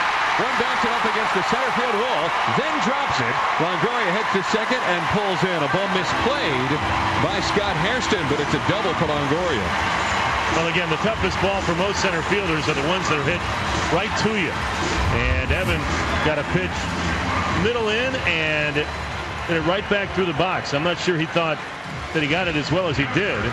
And Hairston just could not run it down. It had a little tail to it at the end. And by the time he was able to get to it around the 404 mark, Evan floated into second base with his 27th double of the season. So instant runner to scoring position with nobody out on just one pitch. Rays have tied the A's in the hit column at 4. Rays lead the game 1-0. There's Carlos Pena. A's put the 3 infielders to the right of second. Watching third baseman Kennedy, who's well off the line and deep at third. Pena not thinking about bunt there, and he thinks outside 1-0.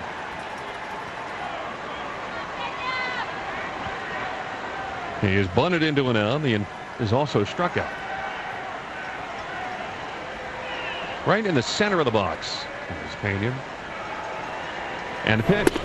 Fastball, that's inside, 2-0. Dallas Braden with 6 strikeouts, 2 walks. It was the bunt single by Zobrist leading off the second, and Braden's own error tried to throw him out at first. That got Zobrist to second. The Rays patchwork together the lead that they still hold 1-0. Here's Pena grounding one by first and foul. Bobby Crosby, the first baseman, ranged over to get it, but it was just to the right of the bag. 2-1. Now this is a big at bat here, and again, we're looking to try to add to a 1-0 lead. And Carlos can go in the launch mode with the best of him, but at the very least, now with a strike against him, you're looking for him to just kind of get it to the right side, and you'd love to get Longoria to third base with less than 2 outs. A's are going to get their bullpen moving around too. Braden about to throw his 80th pitch. A right-hander is loosening. 2 balls and 1 strike. Pena swings and chops at same spot by first and foul, a little farther foul. And even at 2-2. It might be Michael Wirtz. I think it's Michael Wirtz that's starting to warm up down the left field line.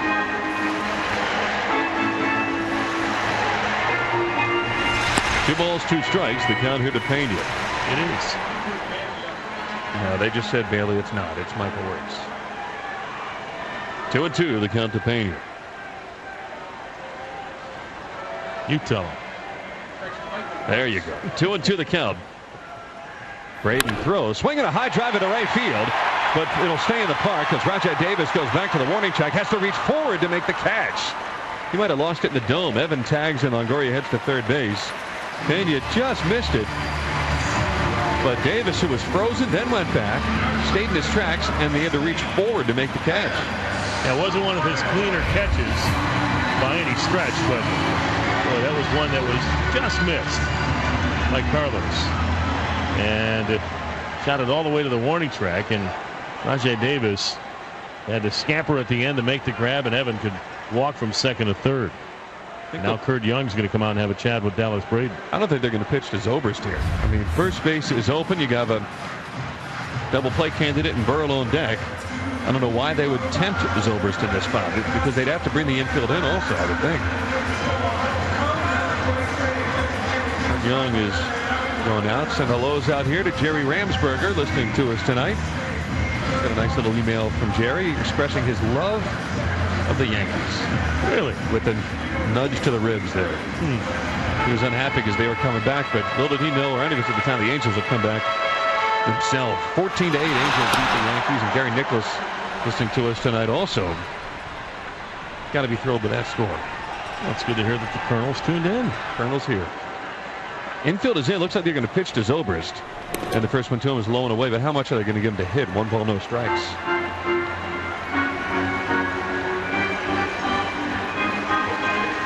Rays 1, Oakland nothing. We're in the 6th inning. Longoria at third with 1 out. Zobrist with 51 runs batted in.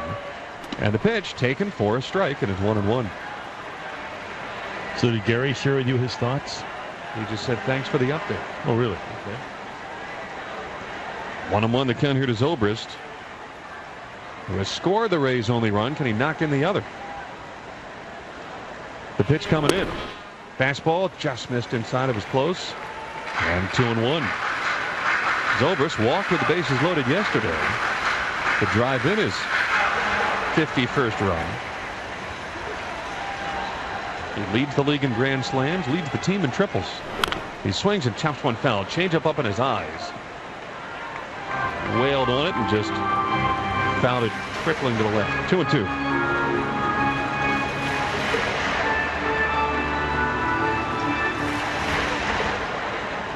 Two and two the count here to Zobrist. And the infield is in here. They're trying to cut down on a run.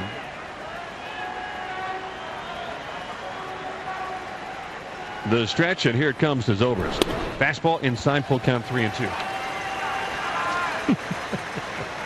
So it's full to Zobrist, 3-2. And for the A's, I don't think they'd really mind walking Zobrist. I mean, they're just trying to stay out of the middle of the plate here. Now, this is where some broadcasters would go.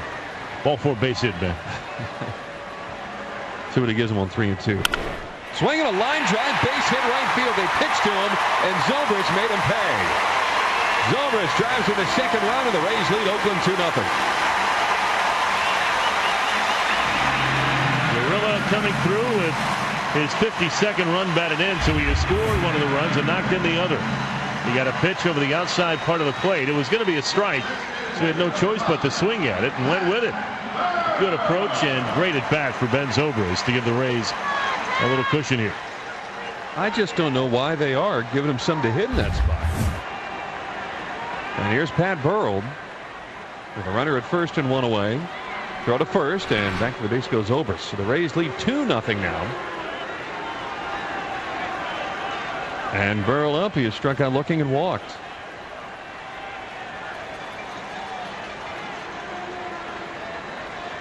Braden to the letter high set and a step and throw to first. Again, he's got a very, very good move.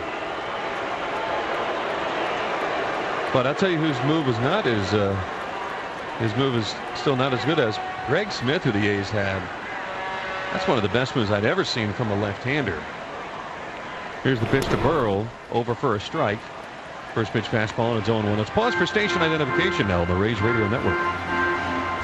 Your Rays baseball, 620 WDAE St. Petersburg. Rays win! Tampa Bay sports animal.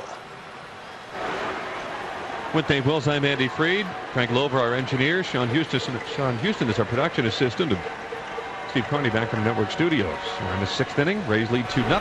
And Burrow launches one to left. Down the line. Holiday back near the warning track in front of the small wall. Makes the catch. Back to first goes Zobrist. Bat tried to time a changeup. And just out in front. Just out in front and didn't get all of it either. Didn't have that classic sound. Took a pitch that was out over the plate, over the outer third, and tried to hook it around the left field foul pole and just came up a little short. Again, you didn't get that classic sound that you hear when those big home run hitters launch one out of the ballpark. So the man on and two out. There is Jason Bartlett, who has struck out and pulled a single into left field. Plus, he had to provide almost all of the energy to try and get it out. Well, he can do that, especially at that 315 sign, but just missed it. Here comes Bartlett. With Zobrist away at first, and I don't think he's going to be running here. And the first pitch to him is a swing, a little tapper out in front of the plate, taken by the catcher Suzuki. Good defensive catcher. He picks it up, throws him out. Side retired. The play goes 2-3. Rays get a run, though, on 2 hits, and one man left at the end of 6. It's the Rays 2, Athletics nothing on the Rays Radio Network.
for St. Clearwater would still be a vacationer's dream, but surprises await those who dare to venture beyond. Explore the possibilities at visit stpclearwater.com. Totals through 6. Rays 2 runs, 5 hits, no errors, and 5 left. Oakland no runs, 4 hits with an error and 5 left. Matt Garza 97 pitches into his game with the bullpen active behind him as we get ready for the 7th. And out of our bullpen comes Dave Wills. All right, Andy, thank you. And Garza getting ready to throw pitch number 98 as he reaches into the glove, and the first offering of this 7th inning to Kurt Suzuki is in there for strike 1.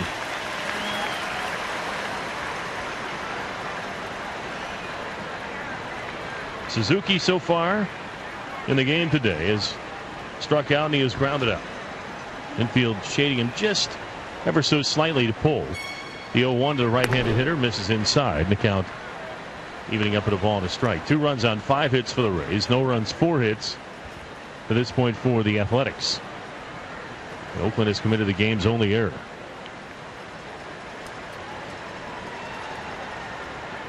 Now Garza winds, and the 1-1 pitch on its way. Fastball sliced to right. Kapler going back, reaches up and makes the catch. A stutter step at first for Gabe as that ball again was hit right to him. And he had to get back in a hurry and then reach up to make the grab, 1 out. So Suzuki hit it well, but Gabe made a better play, and with 1 out, that'll bring up Jason Giambi. Or I should say, will bring up Bobby Crosby. Giambi left the game. Ball got away from the bullpen. Chad Bradford is the right hitter warming up. Randy Choate is the lefty. So Bobby Crosby batting for the first time today, as Garza has hit the century mark with his pitches. And the first one here that Crosby misses inside for ball 1. Giambi had been hit by a pitch and he struck out. Crosby is having a decent July. 4 for 13. The 1-0 pitch. Swinging a ground ball back up toward the middle and in to center field for a base hit. So make that 5 for 14. As he is aboard with a 1-out single to center, and Rajai Davis is coming up. Davis today singled, and he was caught stealing.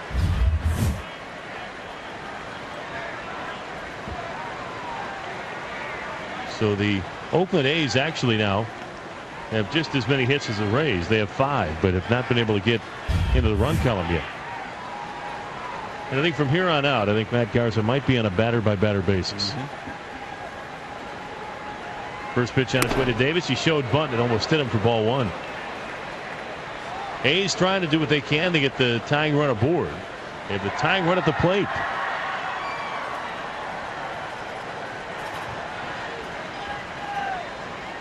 Davis, a right-handed hitter, has been swinging a hot bat. The 1-0 pitch. Fastball launched to left field and deep. Back on it goes Crawford, and Davis has just tied the game. Rajai Davis has just hit his 2-run shot, his second of the season, on a 1-0 pitch from Matt Garza, and this game is tied at 2 here in the 7th inning.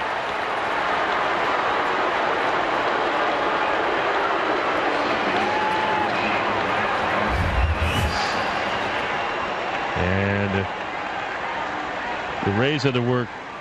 Seemed like they had to do everything they could in their power to get the 2 runs, and on one swing of the bat, the Athletics tie the game up. Deanna Navarro going out to the mound, and not sure if Bradford's not ready. I mean, he's standing around right now, and I think Navarro going out and talking with Matt Garza to make sure that he's all right. Well, the A's last in the league with now 68 home runs.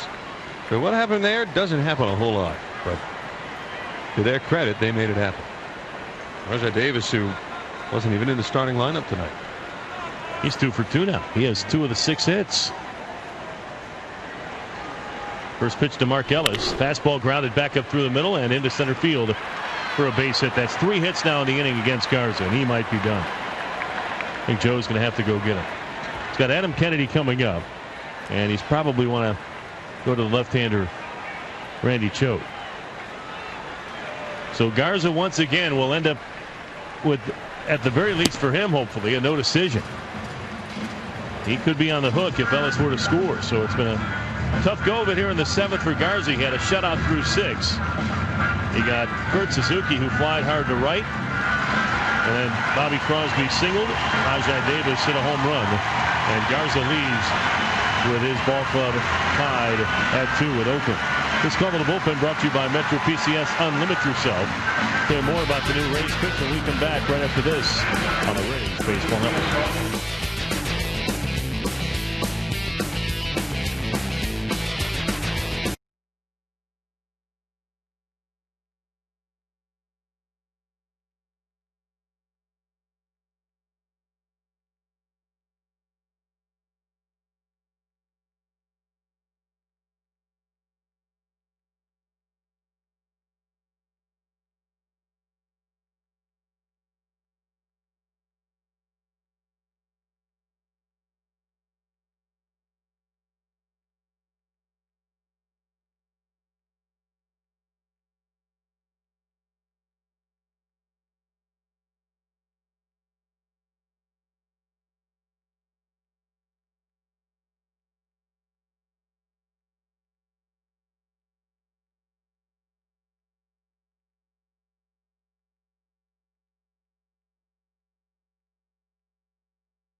Dugout today.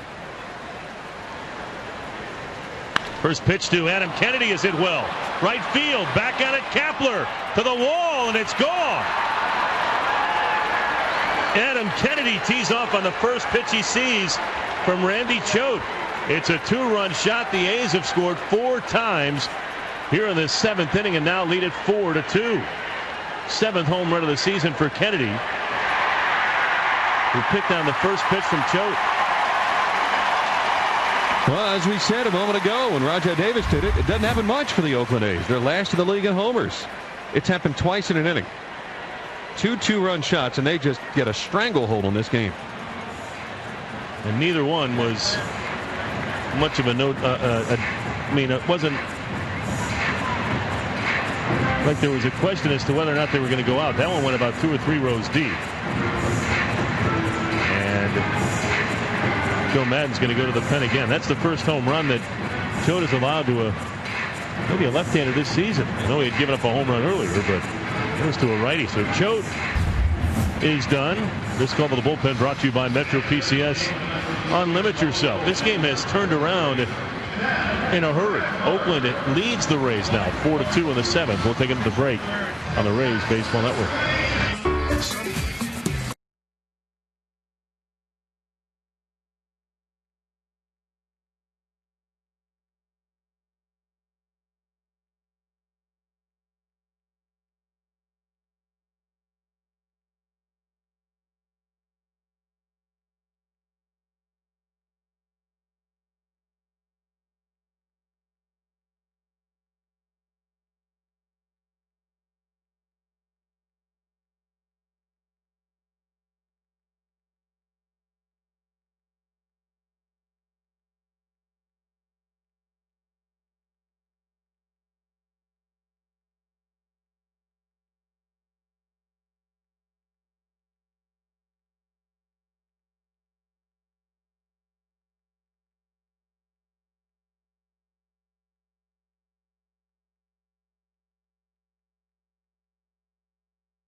Bradford's first pitch to Cabrera misses inside for ball one. And the Rays are really kind of testing this luck they have with winning on these Saturday nights where a concert takes place. There's a pitch that's in there for a strike. They won on a walk-off in the last time against Pat Benatar. And now today they're going to have to come back here late. They won on a walk-off last year with Gabe Gross against the Astros. Saturday. 1 ball, 1 strike, 1 out, 4 runs in for Oakland. And the pitch, a swing and a ground ball right back through the middle for a base hit. So the A's, it took them, just went in their broadcaster, Ray Fosse, after the 6th inning. He looked at me and goes, quite the offense we have. Yeah. It's come alive here in the 7th. Cabrera with his second hit. And you can hear a pin drop in this place now. Here's Scott Hairston. Hairston has struck out looking. He has also singled and flied to center field. Hit the ball well his last time up. Rays infield looking at turn 2. The pitch, Bradford floats in there for strike 1. Bradford is not overpowering. He's only at about maybe 80 miles an hour tops when he's healthy. For that submarine style delivery of his, that one was at 78.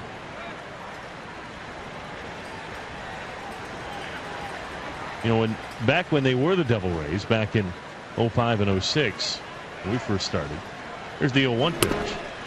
Missed inside. The count evening up at a ball and a strike. There were nights where you'd see it coming, and there was nothing to do but try to avoid getting punished. And I don't think I saw this one coming tonight. Nope. But it's happened. Hairston, a right-handed hitter against the right-handed throwing Chad Bradford. He flips one over to first, and Cabrera able to get back in. Still some time, though. Third of this game left. Rays have 9 outs to work with, but they can ill afford to fall behind a whole lot further. Matt Holliday waits on deck. Bradford not particularly quick to the plate. And the pitch. Floater chopped to the ground at the third base side, foul.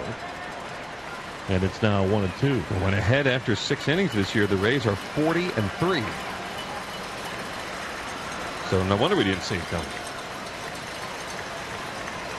1-2, the count remains to Scott Hairston. Just picked up a few days ago by these Oakland Athletics from the Arizona or from Padres.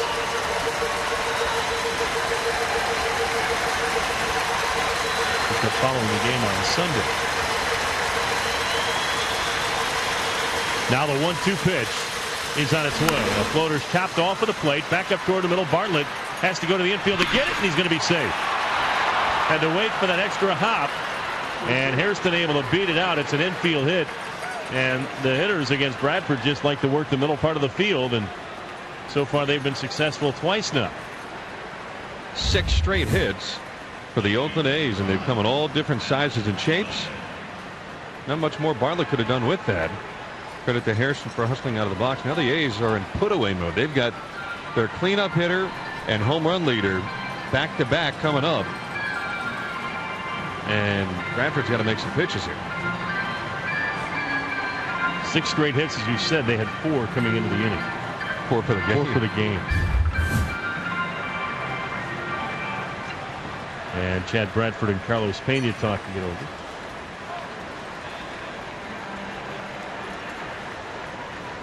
So 1 out, 2 on, 4 runs in for Oakland here in a disastrous 7th inning so far.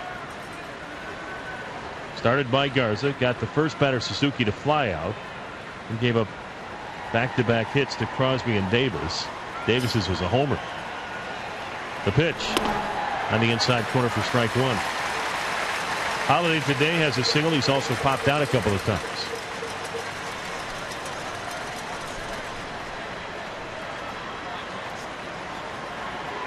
After that flyout by Suzuki, the Rays have yet to retire another batter. We've been stuck on 1 out for a while. Now the 0-1 pitch. Swung out and chopped off his foot. And the count in a hurry to 0-2. Single, homer, single, homer. Single, single.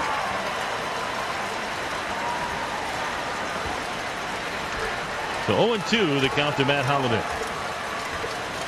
You know, if there's a guy in their lineup that you kind of anticipating a possible home run, this would be one of the guys. Yep.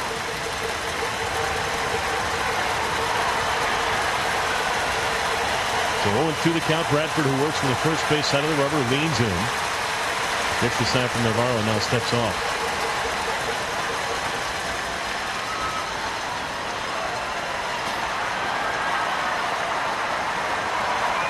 Cabrera leads at second. Hairston does the same at first. The Rays infield again looking at turn two, and Holiday is a candidate. Now the runner goes at second base. The pitch swung and missed. Strike three. Holiday's out, but Cabrera had a huge jump. I don't even think Bradford ever looked at him. So Cabrera picks up his 7th stolen base. The strikeout of Holiday is the Rays' 8th as a team. And that's 8 strikeouts. If the Rays score 10 strikeouts or more in today's game, you take a coupon from CanesStrikeout.com. 20 Canes Furniture and get a coupon for a free Papa John's Pizza. So Belfour is going to get the call. This call to the bullpen brought to you by Metro PCS Unlimit Yourself. Chad Bradford retires one of the 3 men that he faces. And we're still not out of the woods yet. 2 on, 2 outs. 4 runs in for Oakland. They take a 4-2 lead. We'll tell you more about the Rays' new pitcher right after this on the Rays Baseball Network.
Comes on to work to face Jack Cust. The A's with a pair of 2-run homers. Ozzie Davis to tie it. Adam Kennedy to put the A's in front. Lead the Rays 4-2 and have Cabrera at third, Hairston at first. And this ball game teetering right now. It's going to be hard enough to come back against a very good Oakland bullpen. And Balfour looking for any kind of out as Jack Cust stands in. And Cust happy to not be facing Garza. He had struck out twice against him.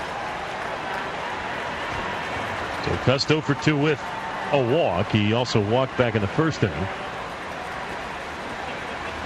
Cabrera will lead at third base. He and Belfour have a little history together back in last season's playoffs. Cabrera was with the Chicago White Sox. Here's to the short lead at first. The pitch to Cust is swung on and missed for a foul tip, I should say, for strike 1. 93 miles an hour. And that first pitch from Grant Belfour and down. Rays had a 2-0 lead, had just scored their 2nd run of the ball game in the bottom of the 6th inning.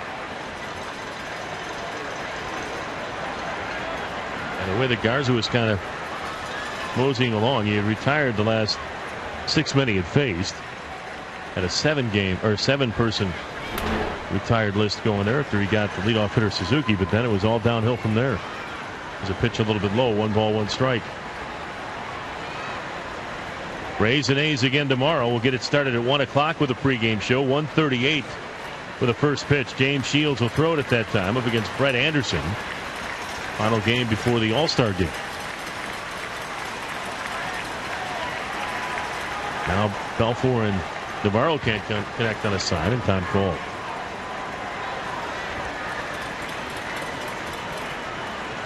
Shift down the infield with the second baseman Ben Zobrist way out into right. The 1-1 pitch, and is it a foul tip or did it hit Cust or what? I think they're going to say it's a foul tip. You're right, it was a foul tip. I thought it hit him. And it clipped Navi. Yep. Got Navi on the side of the face. And Paul Harker is going to come out and take a look at his catcher. That ball clipped him off the side of the mask and on the side of the face. And Navi is down behind home plate. Well, it got the knob of the bat and then got him in the mask, and I guess the mask is what scraped along the side of his face. It happened in the blink of an eye. Almost like it was a direct hit on that mask. Yep. Without getting any of the mitt. They're taking a long look at Navarro and might need to get Michel Hernandez loosened up. Wow, he is still in a sitting position, and Parker has hands on both of Navarro's shoulders and asking him to look up.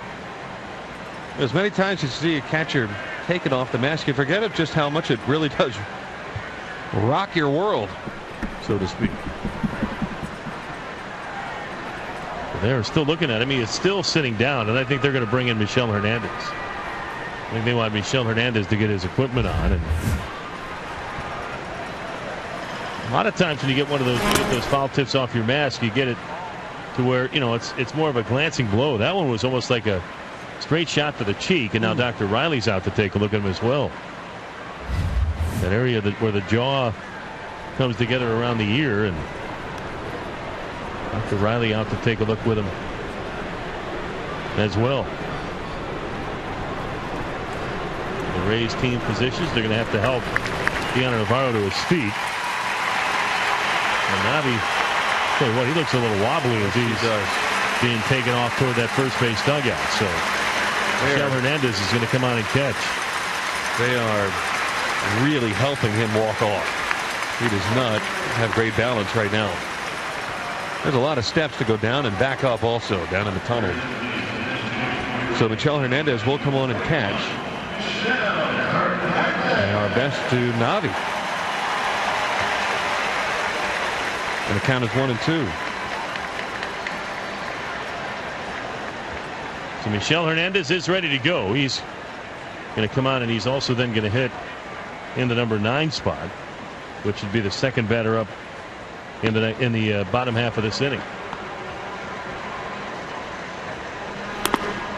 Hernandez will take a couple of throws from Belfort just to get situated behind home plate. Well, the Rays are in a position now if they've got to come back if they want to make up some ground on the Yankees. Now, the situation with the Red Sox is the Red Sox are continuing, I should say, their winning ways. The Rays, who had a 2-0 lead coming into this inning, are looking at the Red Sox, who now have a 7-0 lead over Kansas City. Jason Varitek has hit his 13th home run of the season in that ball game. The 1-2 pitch again is fouled out of play. Just got a piece of that. It's a little late on it. 92-mile-an-hour fastball.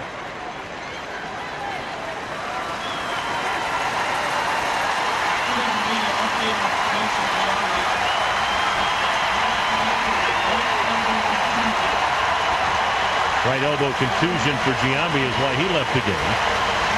The 1-2 pitch. Swinging another foul on a play. A little tardy on that fastball discussed, but you really don't want to make a mistake out over the plate. Because if you do, he can, it's been a pair of 2-run homers. He can hit a 3-run homer here in a hurry.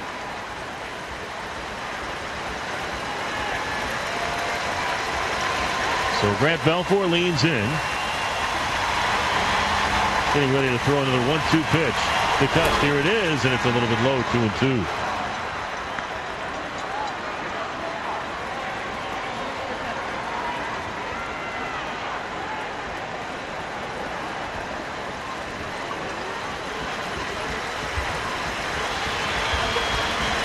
Runners lead at the corners, 2 outs, 4 in. It's been a tough 7th inning for the Rays here. Now time called.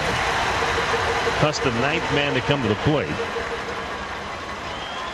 It's been an inning in which 4 runs have scored on 6 hits. They had all but 4 hits coming into this frame. Cabrera leads at third. Hairston at first. He hasn't shown any signs of running yet. Now the 2-2 to Cuss. The swing and a miss and a good slider. Struck him out. That's the hat trick. And one more strikeout to go. If the Rays throw 10 strikeouts. For more in today's game, take your coupon from CaneStrikeout.com. 20 Cane's Furniture and get a coupon for a free Papa John's pizza. But the damage was done. A 4-run Oakland 7th inning stretch time. It's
as they took a 2-0 lead in and left it trailing 4-2.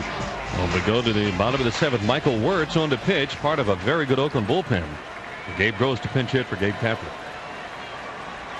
And you've got Michel Hernandez waiting in the on-deck circle. First pitch to Gabe Gross on its way, and it's in there for strike one. Wirtz's numbers so far this season, pretty impressive. 4-1 with a 2.90 ERA in 39 games.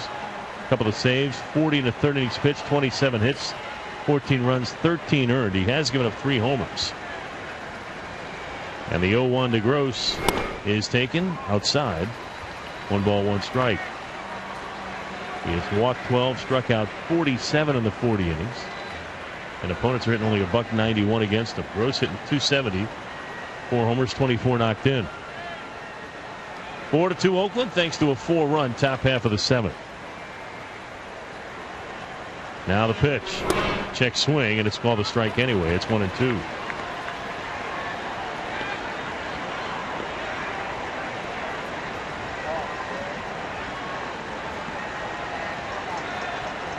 Eight, 9, and 1 for the Rays. It'll be Hernandez next, and then B.J. Upton. Dallas Braden, 6 innings, 5 hits, 2 runs earned, 2 walks, and 6 strikeouts. Really had the Rays hitters off balance for most of the night. The 1-2 pitch, breaking ball, lifted to deep left center field. Back at it is Hairston, so is Holiday, and it's off the wall and bounces near the base of the wall and up into the crowd for an automatic double.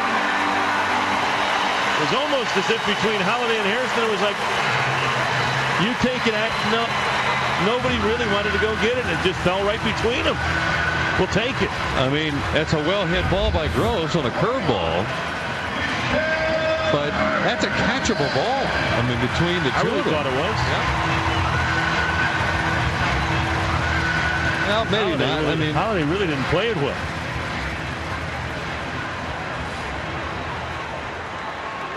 So Gross is at second, and now all of a sudden the tying run comes to the plate. And Michel Hernandez, he's batting for the first time today. Wirtz's first pitch to him. Swung out and missed, strike one. Michel came on as a replacement for Deanna Navarro, who had to leave after getting a foul ball off his mask. Michelle Hernandez this year is hitting .268 with a homer, 11 runs batted in.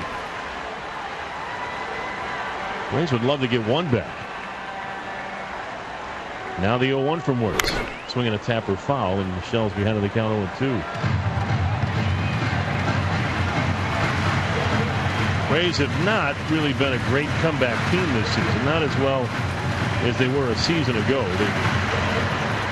It's got 22 come from behind wins, which can be a little misleading because that could count as like one run being given up, in the first inning, and you come back and win.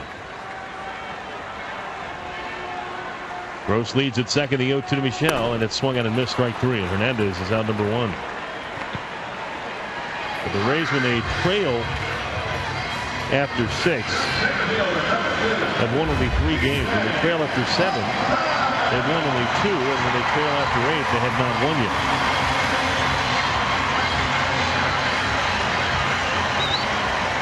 Pretty good breaking pitch right there by Wirtz. And here's B.J. Upton. Upton today 0 for 3 against Dallas Braden. He had to be happy to see him out of here. And again for B.J., that's really nothing new. He continues to have his struggles against left-handed pitching. Michael Wirtz ready with Gross leads the second, and the pitch is swung on and missed. He went after the first pitch, and pitch was down in the dirt. B.J. is hitting now well under 200 against left-handed pitching. He's hitting .266 against righties.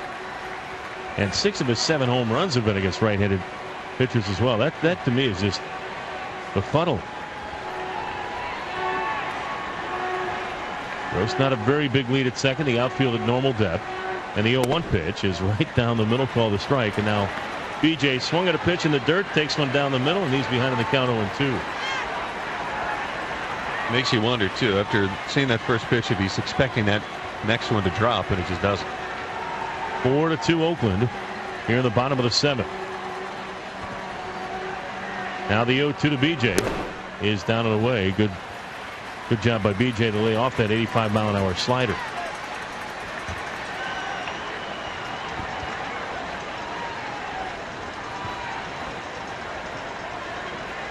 Wirtz, a right-hander, works from the third base side of the rubber as he checks Gross at second. Now pitches to Upton, and the pitch down in the dirt.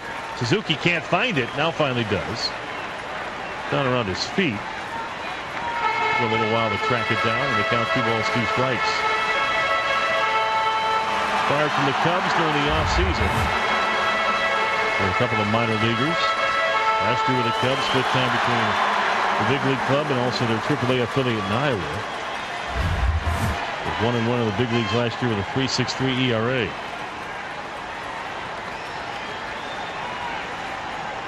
Two balls, 2 strikes, 1 out, 1 on here in the Rays half of the 7th. Down a couple. Now the pitch. Swing and a miss, struck him out. Steady dive to that slider down and away, and B.J. went fishing there and came up empty, and there's 2 gone. Every Sunday is a Family Fun Day presented by the St. Petersburg Times. Get a ticket, Pepsi product, and a snack starting at just $18. Come out Sunday, that's tomorrow, July the 12th, and the Rays battle these Oakland A's. First 10,000 kids 14 and under receive, appropriately enough, with Carl coming up, a Carl Crawford bobblehead presented by Tobacco Free Florida. Call 888-FAN-RAYS or visit RaysBaseball.com to get your tickets today. So with 2 outs and a runner at second. That runner at second's been there since leading off the inning with a double. Gross takes the lead. Here's the pitch to Carl, and Crawford takes outside, ball 1. Good to know, too, that they put his contract status in first year of a 1-year contract through 2009. That covers all the bases. Good to know. Next pitch to Crawford, a swing and a miss at the slider, down around his feet. That pitch is nasty. Rays hitters have not been able to lay off it. And the only time that they put a ball in play was against a kind of a looping breaking ball. That went 0 for Carl. I think that's just being a little jumpy because looking at the replay, again, it had some nasty bite to it, but it was only about 7 inches off the ground from about the beginning of the time he left his hands. It was not going to be a strike, even if it stayed straight. A 1-1 pitch. Swing and a miss, and another ball down low, and the count 1-2. There is something about his pitches that make the Rays go chasing him down in the dirt. Again, a very similar pitch to the last one. and then the bottom just drops out. 3 pitchers of the Rays are going to see here. There's Ziegler in the 8th and Bailey in the 9th. Going to make it tough. Now the 1-2 with Gross at second. Swing and a miss struck him out, and what a job by Michael Wirtz. After giving up the leadoff double to Gabe Gross, he strikes out Hernandez, Upton, and Crawford to retire the side. To the 8th we go. Oakland 4 and the Rays 2 on the Rays Baseball Network.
Feels like 1998 again right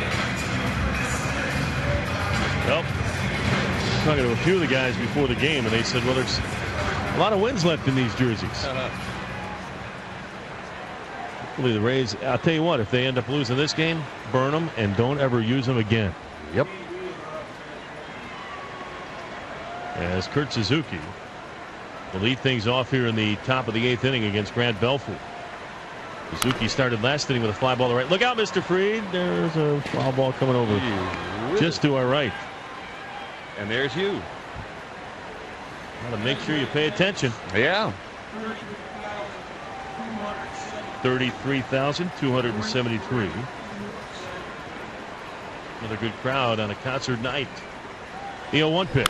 Fastball fouled back to the screen, and it's 0-2.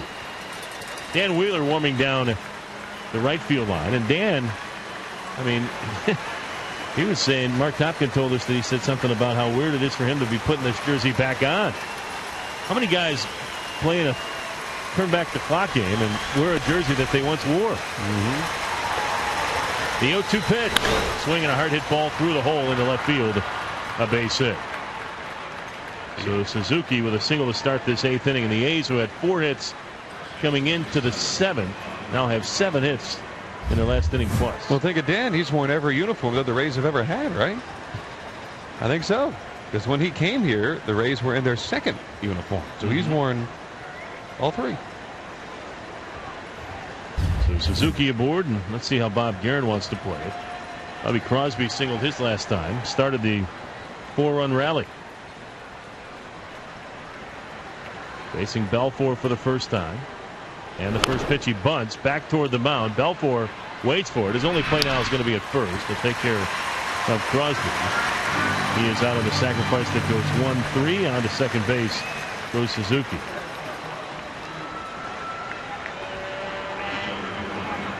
So 1 out, runner at scoring position. And the Rays infield coming together on the mound right now. Craig Breslow and Andrew Bailey are warming up now down the left field line for Oakland.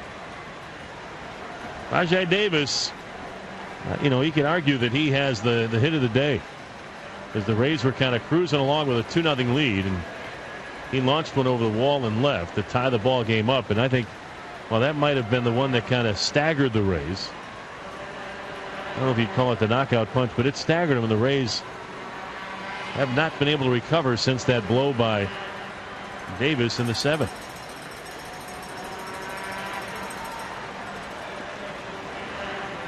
We're in the top of the 8th, 4-2 Oakland.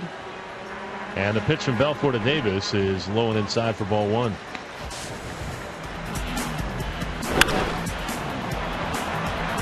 Davis turned around to pitch from Matt Garza and went about 7 rows deep in left field. It's only his second home run of the season.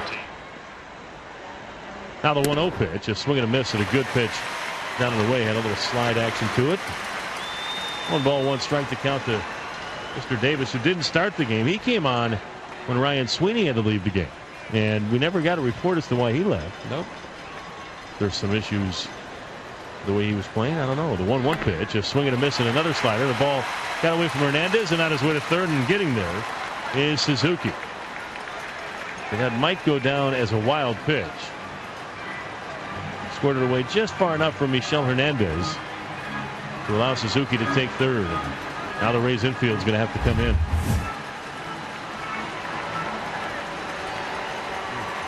Tough play right there. And that one just kind of squirted by Michel as he came up for that pitch. The 1-2 pitch, that's in the dirt. He knocked that one down. It's 2-2.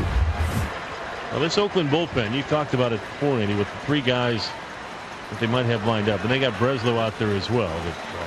But, a bloop and a blast is still a possibility to tie. But you got to start getting multiple guys on. That makes it a little tougher. There's another slider down to the way, and the count goes full to 3-2.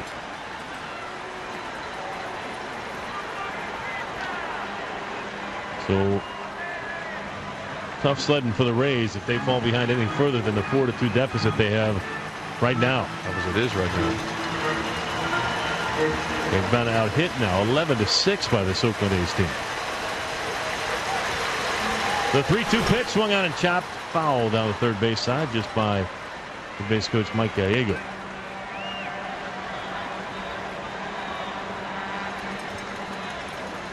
A new baseball for Belfort. Grant getting ready to throw his 18th pitch. Dan Wheeler is warm and ready to go down that right field line inside the Rays bullpen. And having flashbacks, probably.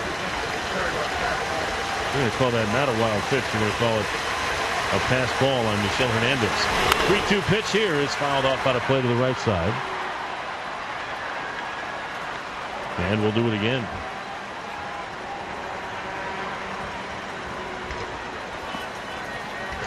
The A's are 16-28 away from the Coliseum. Trying to regain the series and the season series lead. It's at 4 games apiece right now. Dallas Braden was outstanding. Matt Garza was really good and then ran into trouble in the 7th. And Matt's on the hook right now. Another 3-2 pitch. Davis takes high. It's ball 4. And Oakland now has runners at the corners with 1 out. And Mark Ellis coming up. Ellis, who did hit into a double play yesterday, and has hit into 3 of them this year, and the Rays will look for that in the middle infield. Ellis has popped out, struck out, and then he singled and scored in front of the home run by Adam Kennedy. And Joe Madden looking into the dugout, and some final thoughts for Jim Hickey and Dave Martinez as he comes out and is probably going to be making another move. And he is going to ask for Dan Wheeler out of the Rays pen. So Wheeler is going to be coming in. The Rays are down a couple and like to try and keep it that way. And Dan is going to come into a first and third situation with 1 out. We're in the 8th, 4-2 Oakland. We'll tell you more about the new Rays pitcher after this on the Rays Baseball Network.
Davis could run in this sequence too. He could. You got to be aware of that. Suzuki walks off his lead at third. Davis doing the same at first. He was caught stealing earlier in the game. Trying to steal in the fourth. Rays looking at turn two. They bring the corners up. Middle infielders are back. And Wheeler's first pitch on its way is a little bit low for ball one. Dan working on a really lengthy scoreless streak of himself. Has recorded his first save of the season on Thursday. His last 14 appearances, he has been unscored upon. Outfield shading a little bit toward right, toward a first. Davis able to get back in.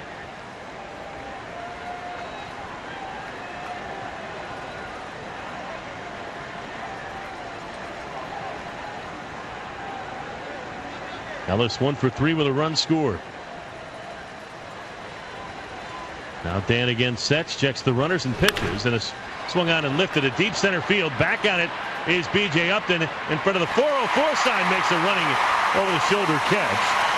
Tagging at third is Suzuki. He will come in and score the 5th run of the night for Oakland. And on the sacrifice fly by Mark Ellis, it's now 5-2 Athletics.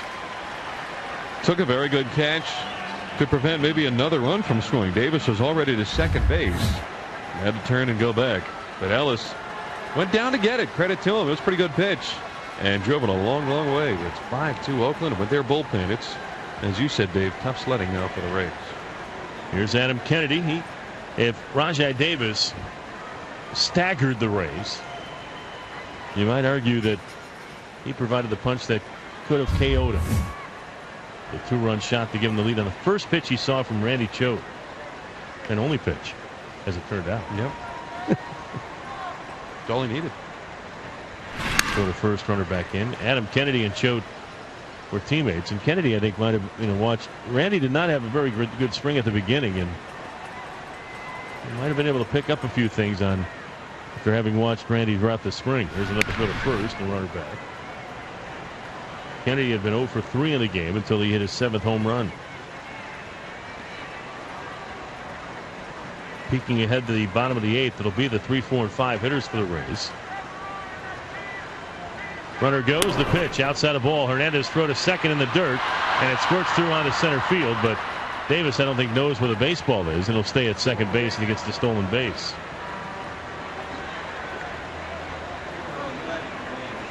It was 11th stolen base to go along with his second homer today, and the A's have another runner in scoring position.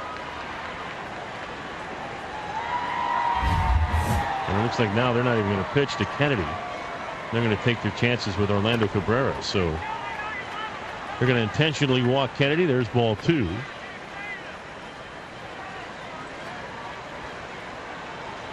And Dan sets and throws ball 3. So an intentional walk will be coming up here to Adam Kennedy. The Rays will take their chances against Orlando Cabrera.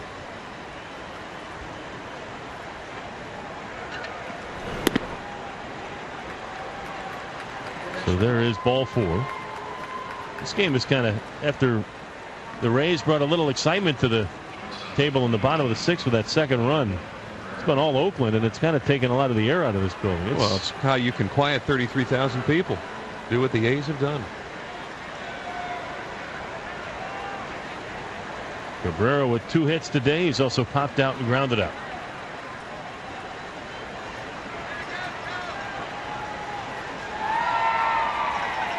Long look in for Dan. Now comes set.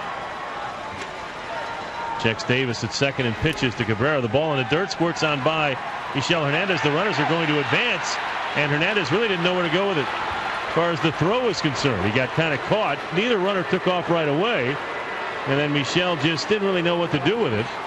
And on the wild pitch, runners advance to second and third. We've had a pass ball in this inning, and now a wild pitch. That one hit right behind the plate, but again, maybe Michel just didn't get down far enough. Keep it in front of him. And they really did wait a while to decide to go, but still there was no play. And now a base hit here could start driving a few nails on. 1-0 the count to Cabrera. Runners lead at second and third. The pitch, a swing and a foul back to the screen. A's are in the midst of a 3-game losing streak. They fall to a season high 14 games under 500. Last time they were 15 games under. You got to go back to 2005 when they started so poorly at 17 and 32.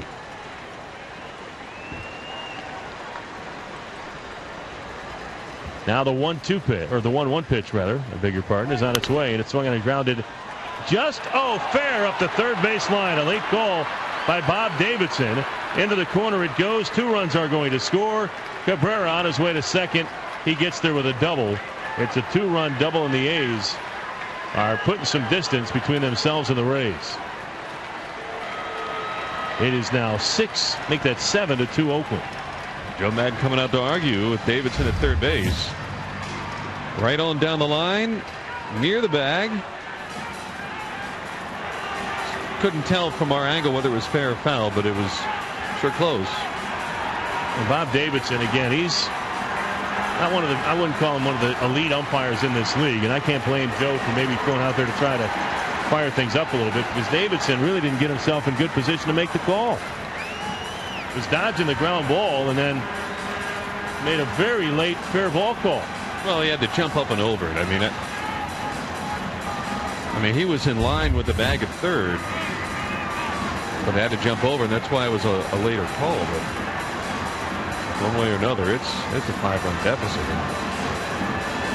It's a long way back now.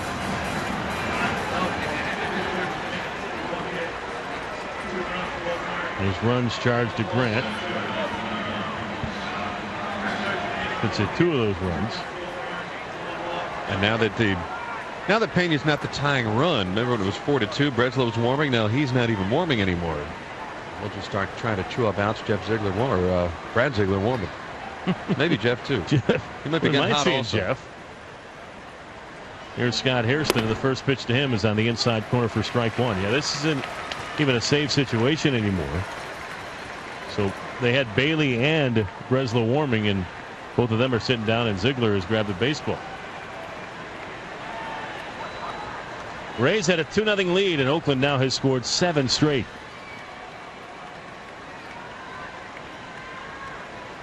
Now the 0-1 pitch. Swing and a miss. 0-2 the count.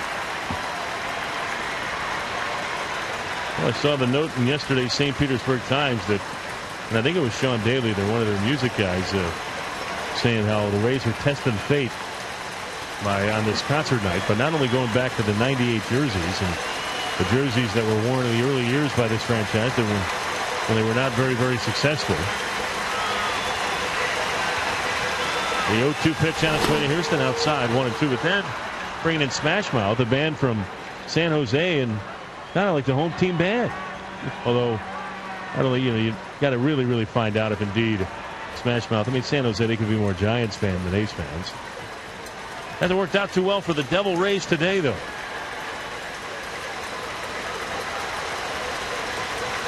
Two and two, or 1-2 rather, to count to Scott Hairston, who does have 2 hits today.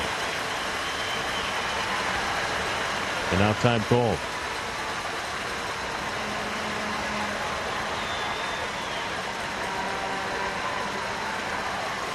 Infield playing him to pull. The outfield fairly straight away. Now the 1-2 from Dan Wheeler on its way.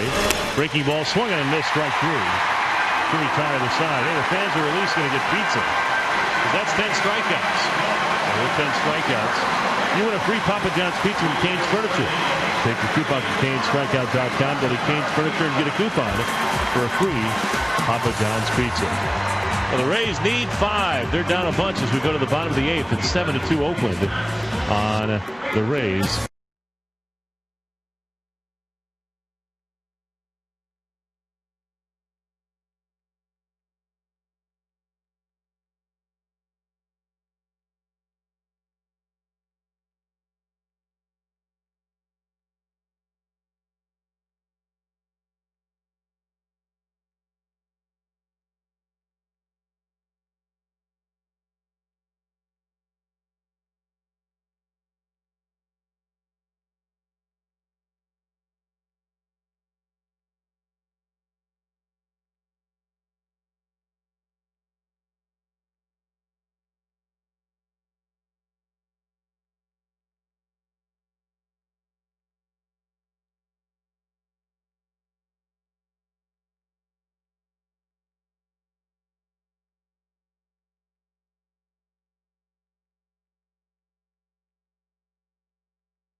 work to do now. Rays were up 2-0, now down 7-2. Brad Ziegler comes on to work in the bottom of the 8th. Longoria, Pena, and Zobrist 2 up, and they need to start setting the table. Ziegler very much like Chad Bradford, a submarine-type pitcher, in the first pitch on its way in there for strike one to Evan Longoria. Another one to count. Longo today has a double, and he has scored one of the 2 runs. The 0-1 pitch. That's right there, and it's quickly 0-2. Both 83-mile-an-hour pitches with a little sink. The 0-2 pitch, there's a spinner that missed outside. It's 1-2. We'll give you an ID. We'll get to it in a moment. Rays down 7-2. They have also been doubled up in the hit column now, 12-6. The 1-2 pitch is low, and before, well, let's wait until this at bat's over because Ziegler likes to get it and throw it. Evans' average hanging in the mid 280s at 286. The 2-2 pitch. That one almost hit him. It's 3-2. And Andrew Bailey and Craig Breslow warming up when the A's were batting in the 8th inning, and then they scored the 3 runs and decided to go to Ziegler. The 3-2 pitch to Evan. Outside, ball 4. So Rays will take a few of those to try to get back in this one in a hurry. Carlos Pena coming up before he does. Let's take 10 seconds for stations to identify themselves on the Rays Baseball Network. This is 620 WDAE St. Petersburg. Home of the Tampa Bay Rays. With Andy Freed, I am Dave Wills. We are inside Tropicana Field on this Saturday night. News was pretty good about an hour ago. Not so good since. Runner at first, pitch to Pena, rolls it up the first base side, foul for strike 1. After taking a 2-0 lead on an RBI base hit by Ben Zobrist. In the top of the 7th inning, Oakland scored 4 times. They scored 3 more in the 8th and have turned around a 2-0 deficit to a 7-2 lead. With Andy Freed, I'm Dave Wills. Sean Houston, our production assistant.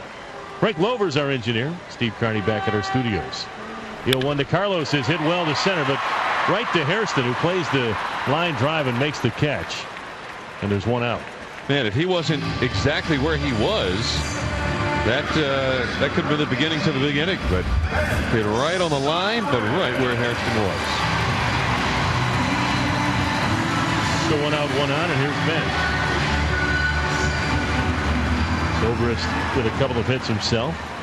He's been the run producer for the Rays. He scored 1, and he knocked 1 in. Knocked the other in. Batting left-handed, infield looking to turn 2, and Ziegler's first pitch to Ben is in it for strike 1. A Z to Z at bat right here. Doesn't look him well. No, probably really doesn't. Ziegler works from the first base side of the rubber. Had a very big lead for Longo, and the pitch is chopped on the ground foul. Up the first base side, the count quickly 0-2.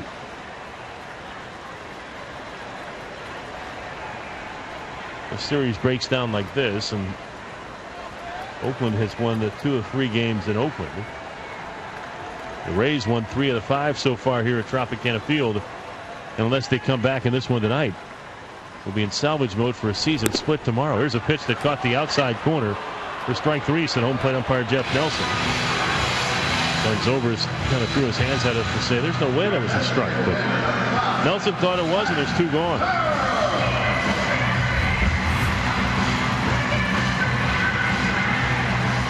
See the replay here in the booth, and that's a strike. I want to start pitching again. First pitch to Pat Burrell is swung on and fouled back to the screen for strike 1. You can work chalk to chalk, and I'll tell you, I really think Jeff Nelson has had a tough time behind the plate today, with the simple fact that he had a tough time really reading Matt Garza, and I think he can see a guy that throws slower better. It's not why the Rays are where they're at right now, that's for sure, but the 0-1 pitch is grounded foul up the third base side. That's going to be something we'll have to talk to Joe about, but I just think that sometimes anything that was borderline here today, when it was soft, it was called a strike. If it was hard, it was called a ball. 0-2 the count. Still at first is Longoria, and there's a swing and a miss at a pitch that was about a foot outside, and Burrell couldn't get it, and the Rays are done here in the 8th. It's one of those nights, at least to this point. Head to the 9th, 7-2 Oakland on the Rays Baseball Network.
This copyrighted broadcast is presented by authority of the Tampa Bay Rays Baseball Club. It may not be reproduced or retransmitted in any form. The accounts and descriptions of this game may not be disseminated without the express written consent of the Tampa Bay Rays Baseball Club. Lance Cormier coming out for the Rays.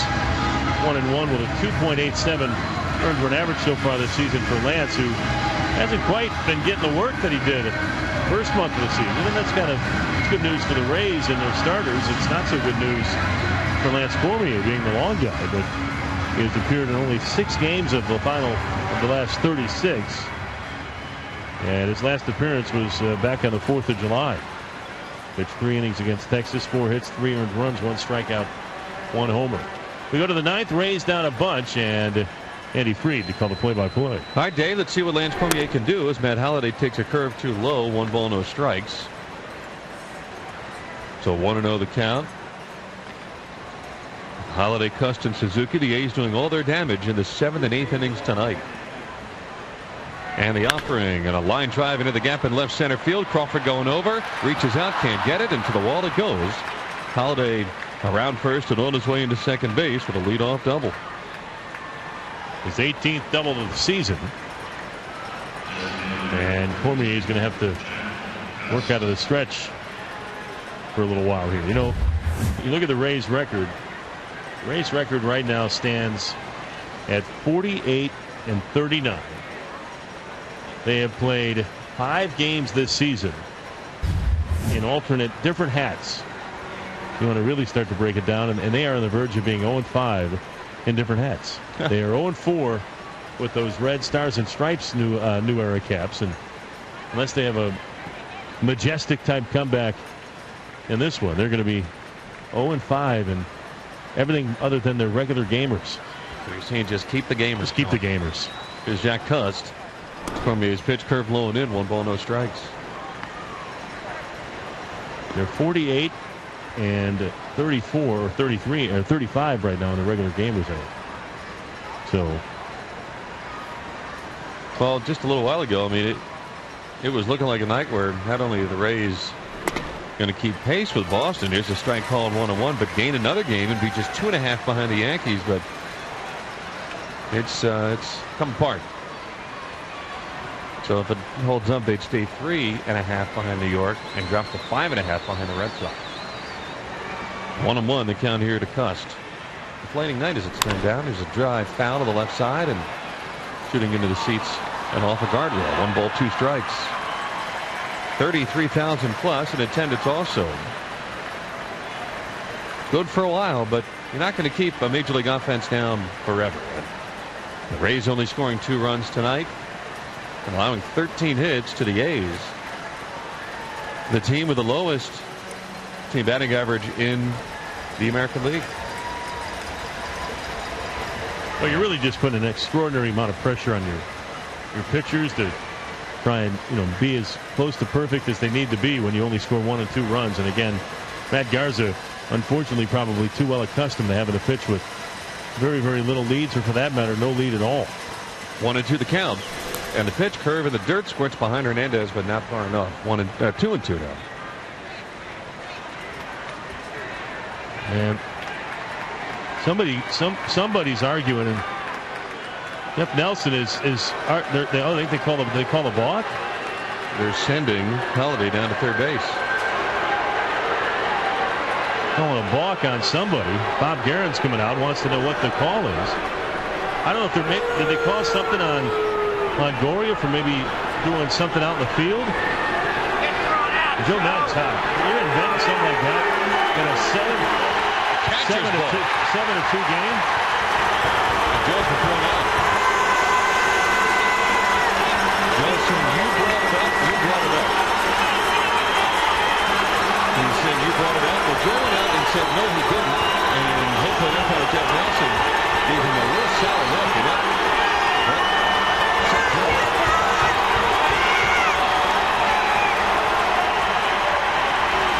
Conchita now trying to get between him. Conchita the crew chief. And I've hardly ever seen Joe this hot with an umpire. He's been hot on occasion where an umpire is totally wrong on some, or he thinks his umpire is wrong. And this is one where, again, in a 7-2 game, you're kind of inventing stuff here.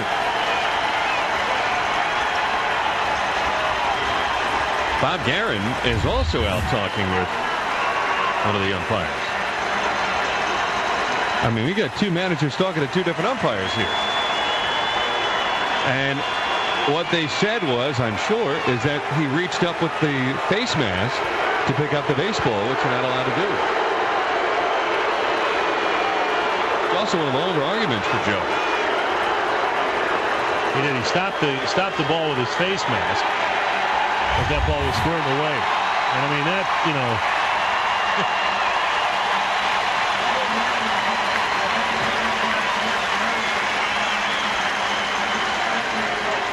It's Joe's second ejection? I don't remember the first one. We'll have to we'll look that up. I think it was a long time ago. He went to go scoop it up with his mask, and that's what home plate umpire Jeff Nelson saw and called the catcher's balk on that play. 2-2 the count here to Cust.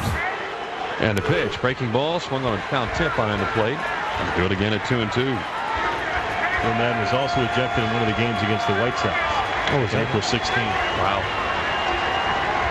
Long time ago. 7-2 Oakland. And this night has had the bottom drop out.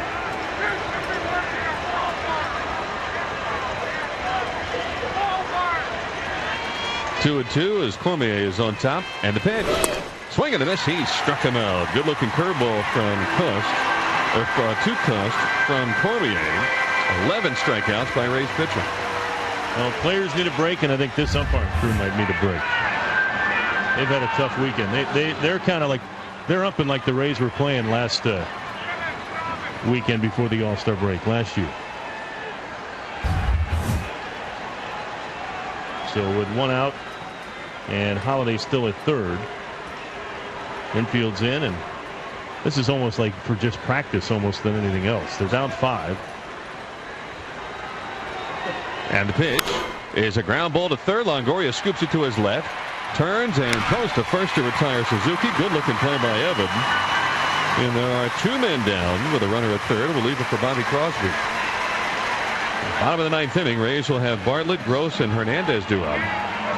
Looking like Andrew Bailey's going to come in anyway. Nice play by Evan, and again, you're down by 5, and play the defense, keep playing the game the way you're supposed to play, and I think right there, a good job there.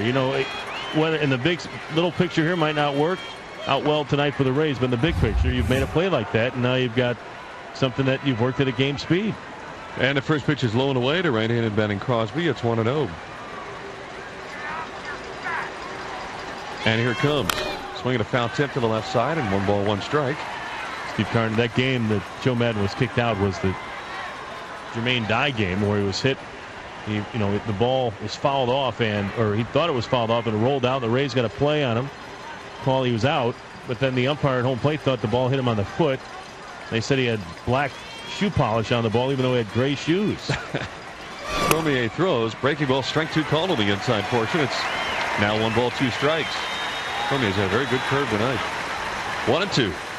Kansas City tried to make a comeback in Boston. They were down 9-0. Now it's 9-4 with 2-1 in the 6th inning for the Royals.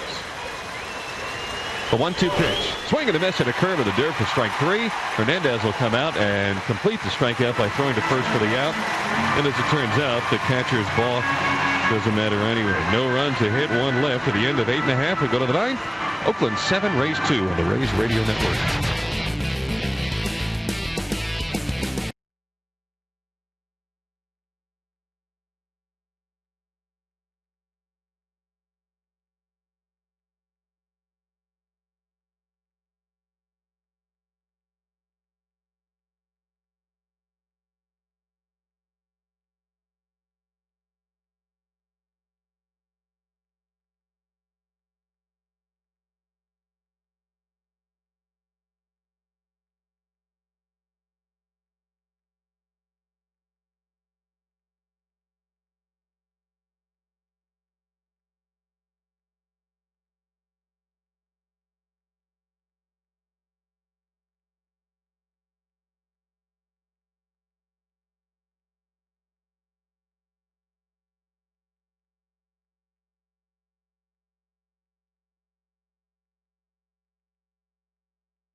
Game long enough and you're going to see something that you've probably never seen before. Not too many people can say they've been at a game where a catcher's balk was called. That's what happened in that top half of this 9th inning. Andrew Bailey coming out for the Oakland Athletics.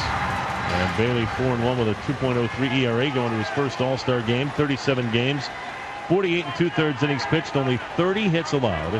He has walked 19 and struck out 57. He has been very, very good. And will be pitching for Joe Madden in the All-Star game coming up Tuesday. Here's Jason Bartlett to lead it off, and there's called strike 1. It's 0-1.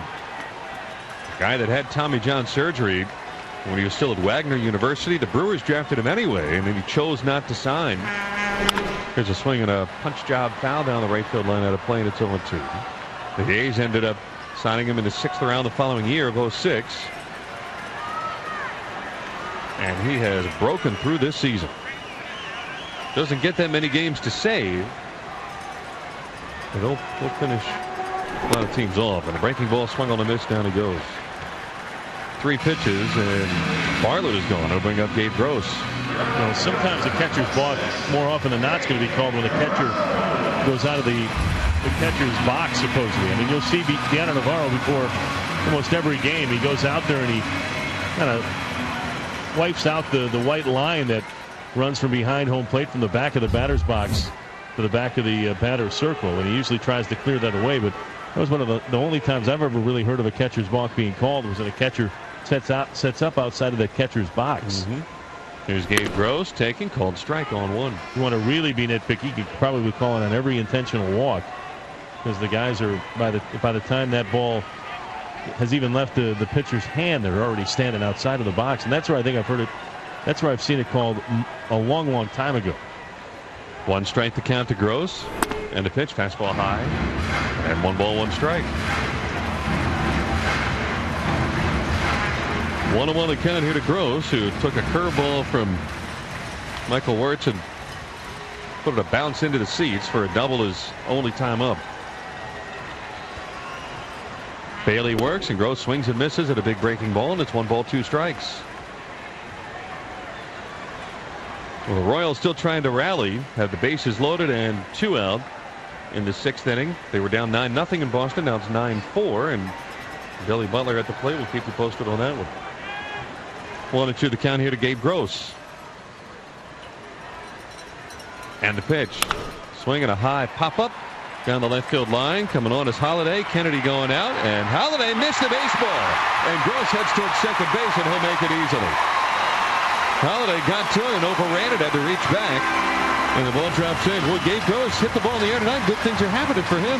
Yeah, Matt Holliday's had a tough time with both of them. One to the gap in left center field. The first time in here, he just overruns it. And they're going to give him a double. Didn't touch anybody's glove, but I mean, that's a catchable ball. That's being nice. Give Gross a double on that, but he'll take it. 2 doubles. 15 on the season. Yeah, and here's Michel Hernandez. Oakland leads 7-2 with 1 out, runner at second at the bottom of the 9th, and a swing and a miss. It's 0-1. Billy Butler has just driven in 2 more runs. 9-6 Red Sox. 6 unanswered for Kansas City and still batting. And the 0-1 pitch, and that one is low. It is 1 ball 1 strike.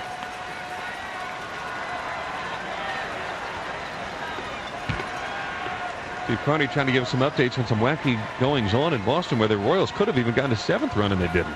Wacky. 1-1 to count to Hernandez. Gross off second base in the pitch. Swinging a bounding ball wide of first. Here is Crosby to underhand to Bailey for 2 down, and down to third goes Gross, and the Rays are down to their final out. And the last chance now will be B.J. Upton. Well, stick around after the game. We'll name our Smoky Bones smoke and play of the ball game. I'm not sure where the catcher's balk is going to rank, but we'll contemplate it. So the last chance for the Rays, B.J. Upton is 0 for 4 tonight. Dallas Braden and Matt Garza are the pitchers of record.